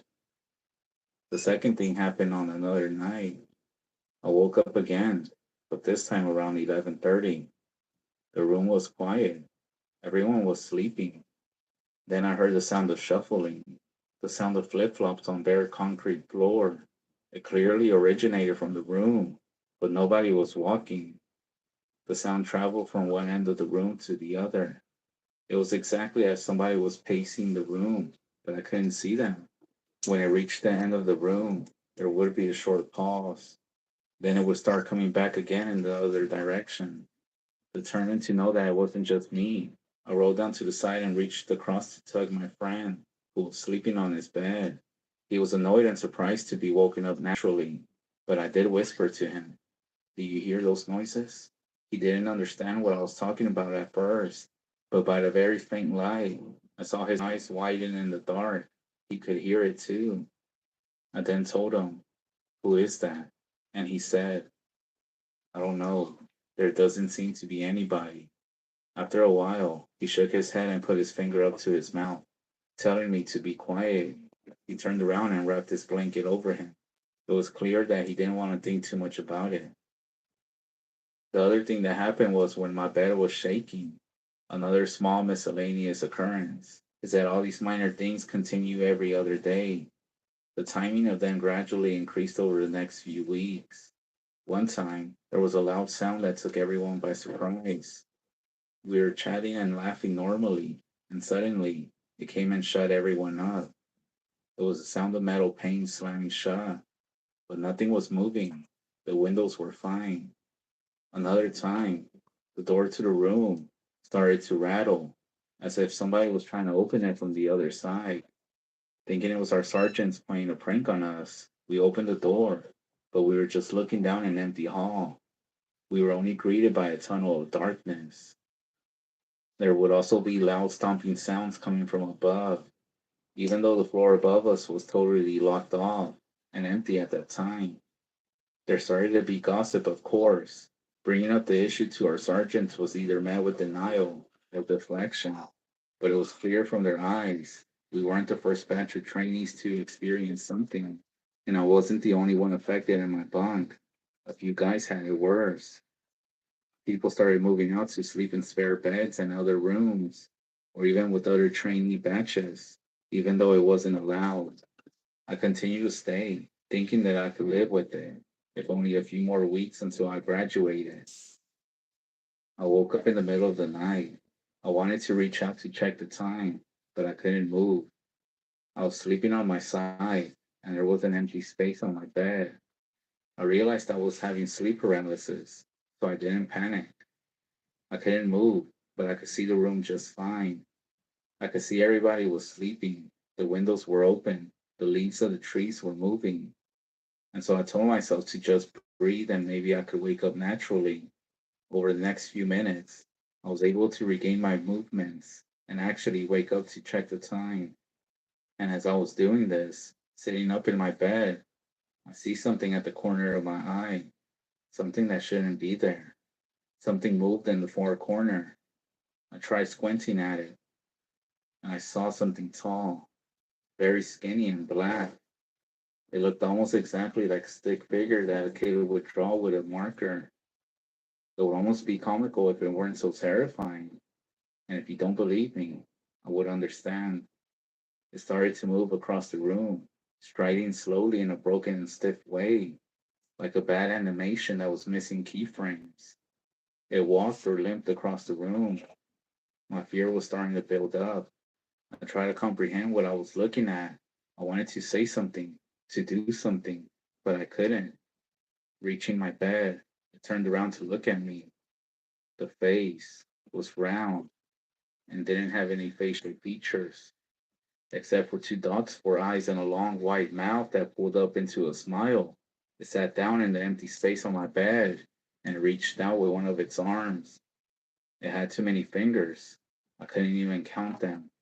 They were dried, wrinkly fingers and reached down and touched the soles of my bare feet. I could feel each finger. With a massive effort, I broke out of whatever spell this thing had me under. I started screaming, and I saw that this thing looked angry. And with all the commotion of people getting up and turning on the lights, I saw it laugh. And then there was nothing. At this point, I was sweating. I know what I saw, and I could still feel the physical sensation of it. I moved out to another bunk the next day. I had enough. My mental health was suffering. Out of the 12 of us that were there, I was the fifth guy to move. There was only 3 weeks left in our training, but I didn't want to sleep there anymore. I couldn't. This incident legit turned me from half a skeptic into this creepy ass shit is way too much for me. I'm getting the fuck out of here. Can't be rationalized. I just don't want to be around some creepy ass shit again. It's very mentally draining on your body, especially to have physical training in the day, and then you can't even get a good night's sleep later on. I even started to doubt my judgment of reality. It's totally not fun at all, especially when you encounter such things like this in real life.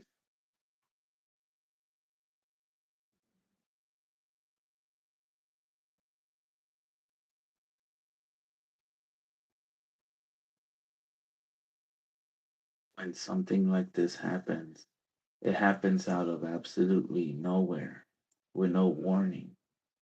It's not some horror movie or story where you know something is about to happen. I can't see nothing on my side. What I felt and what I saw. I've been looking for somewhere to share this, and hopefully, someone can tell me what happened. I have never heard of skinwalkers. Bella's in 7th grade. Hi, Jen. Hi, Farah. Christy, I didn't see your thing. I had to put it on the live chat. Yeah, I got my package. I like my Gilmore Girls apron. I like everything. I don't know about this. I just see how, do you know what I mean though? Like, I think my hair is just real straight. Cause I've always had trouble curling my hair, even when I was younger. My hair would never curl.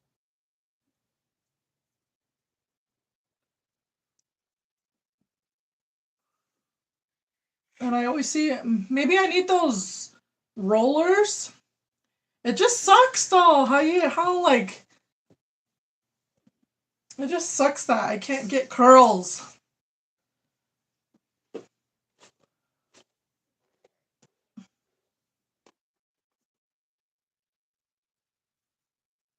Does it look okay? I feel like it looks funny, like it's all lopsided.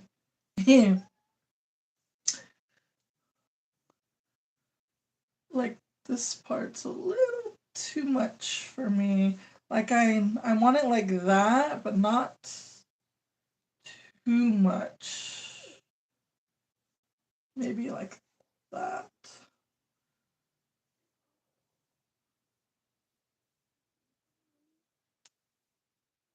I'll try to hide it.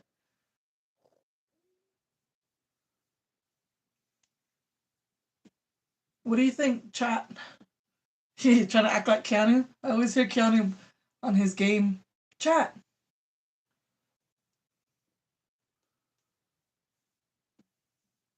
And it's only going to stay like this for like 20, 30 minutes and it's going to be gone. So I might as well film my video. I just like the long waves, because my hair is like right here, a little under my bit. So I just want like the length still, but I want it curly. Like you know what I mean? Like not super curly, but wavy. But I could never get it.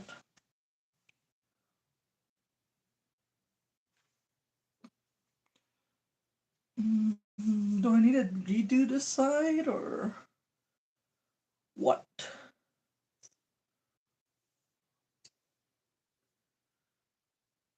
Should I just put it up like that? Oh, you can see the clips. I don't have no little clips. That would look okay, huh? Like that.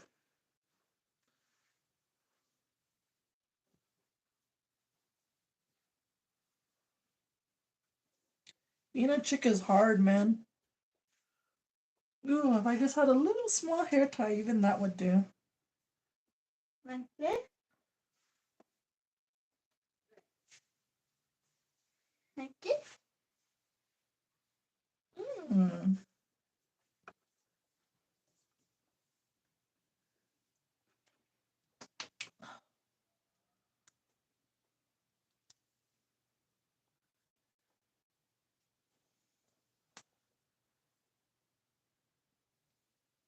Find another one. Yeah, that'll work. I just want it out of my face a little.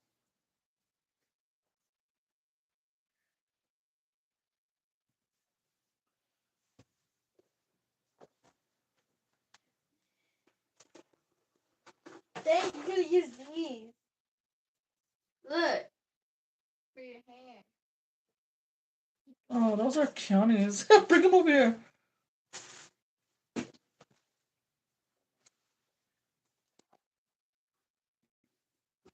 Juices out there. You could have used these. Oh, that's cute. Hey, look at it. This was from when we permed County's hair. Juices out. You could have used these. I need the big ones, like those big. I feel like that looks better now because it's out of my face. I don't like it like in my face. I think it was too like wavy. It was too like. Feel like a little girl.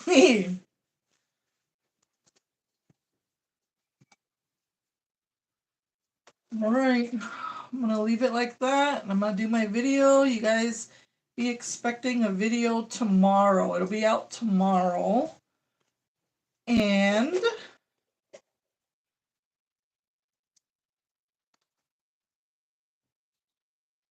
I think it came out good. Why is it all nice and wavy now? Before it was all a little too much. I better do my video. Ooh, my makeup came out good. I can't see because that pinned the code part is in the way. I can't see myself. Yes. Yes, honey, yes. Oh, shoot.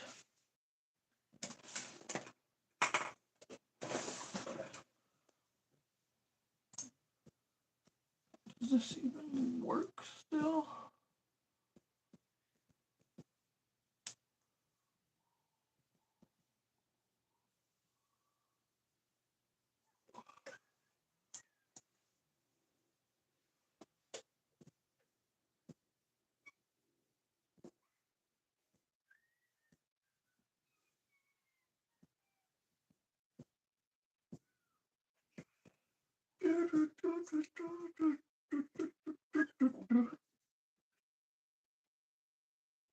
Why don't you say so? Yes. Yes, queen, yes. Keanu came in here and he's I always call everybody Deester because Bella's always. Remember I told you when Bella was small, she'd say, Deester, I thirsty. So I call everybody Deester. And County's pet name is that too. He's when he came back from school and I was getting ready a while ago, he's Deester, you feel pretty? That's why I was all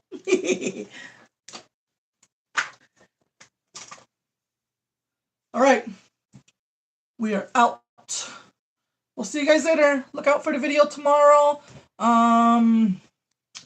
If you guys are in Sells, Arizona or in Tucson, Arizona, and you have nothing to do, make sure to go check us out. We're going to be set up at the powwow. I'm told it's by the, what do you call it? The fairgrounds in that area. I think everything is all in one area. So if you guys are in the area, my salespeople, on them, make sure you guys show up and get your Bajan Beauty stuff in person. And that's it for now. Video will be out tomorrow. I'm going to work on it right now. I didn't do all this for nothing. You guys have a good weekend. Be safe out there. And the 12% off is still going on right now on Bajan Beauty. The other one expired. The 20% off, that one expired. That was exclusively to you guys only. So I had that up for 24 hours. It's now gone. But you guys are more than welcome to use the 12% off still. And the code is REZLOVE. REZLOVE. Okay? And thank you, Christy. I like my I like my apron. I showed it yesterday in my other live. I showed what you got me, so I appreciate it. Thank you. Peace out, she buddies.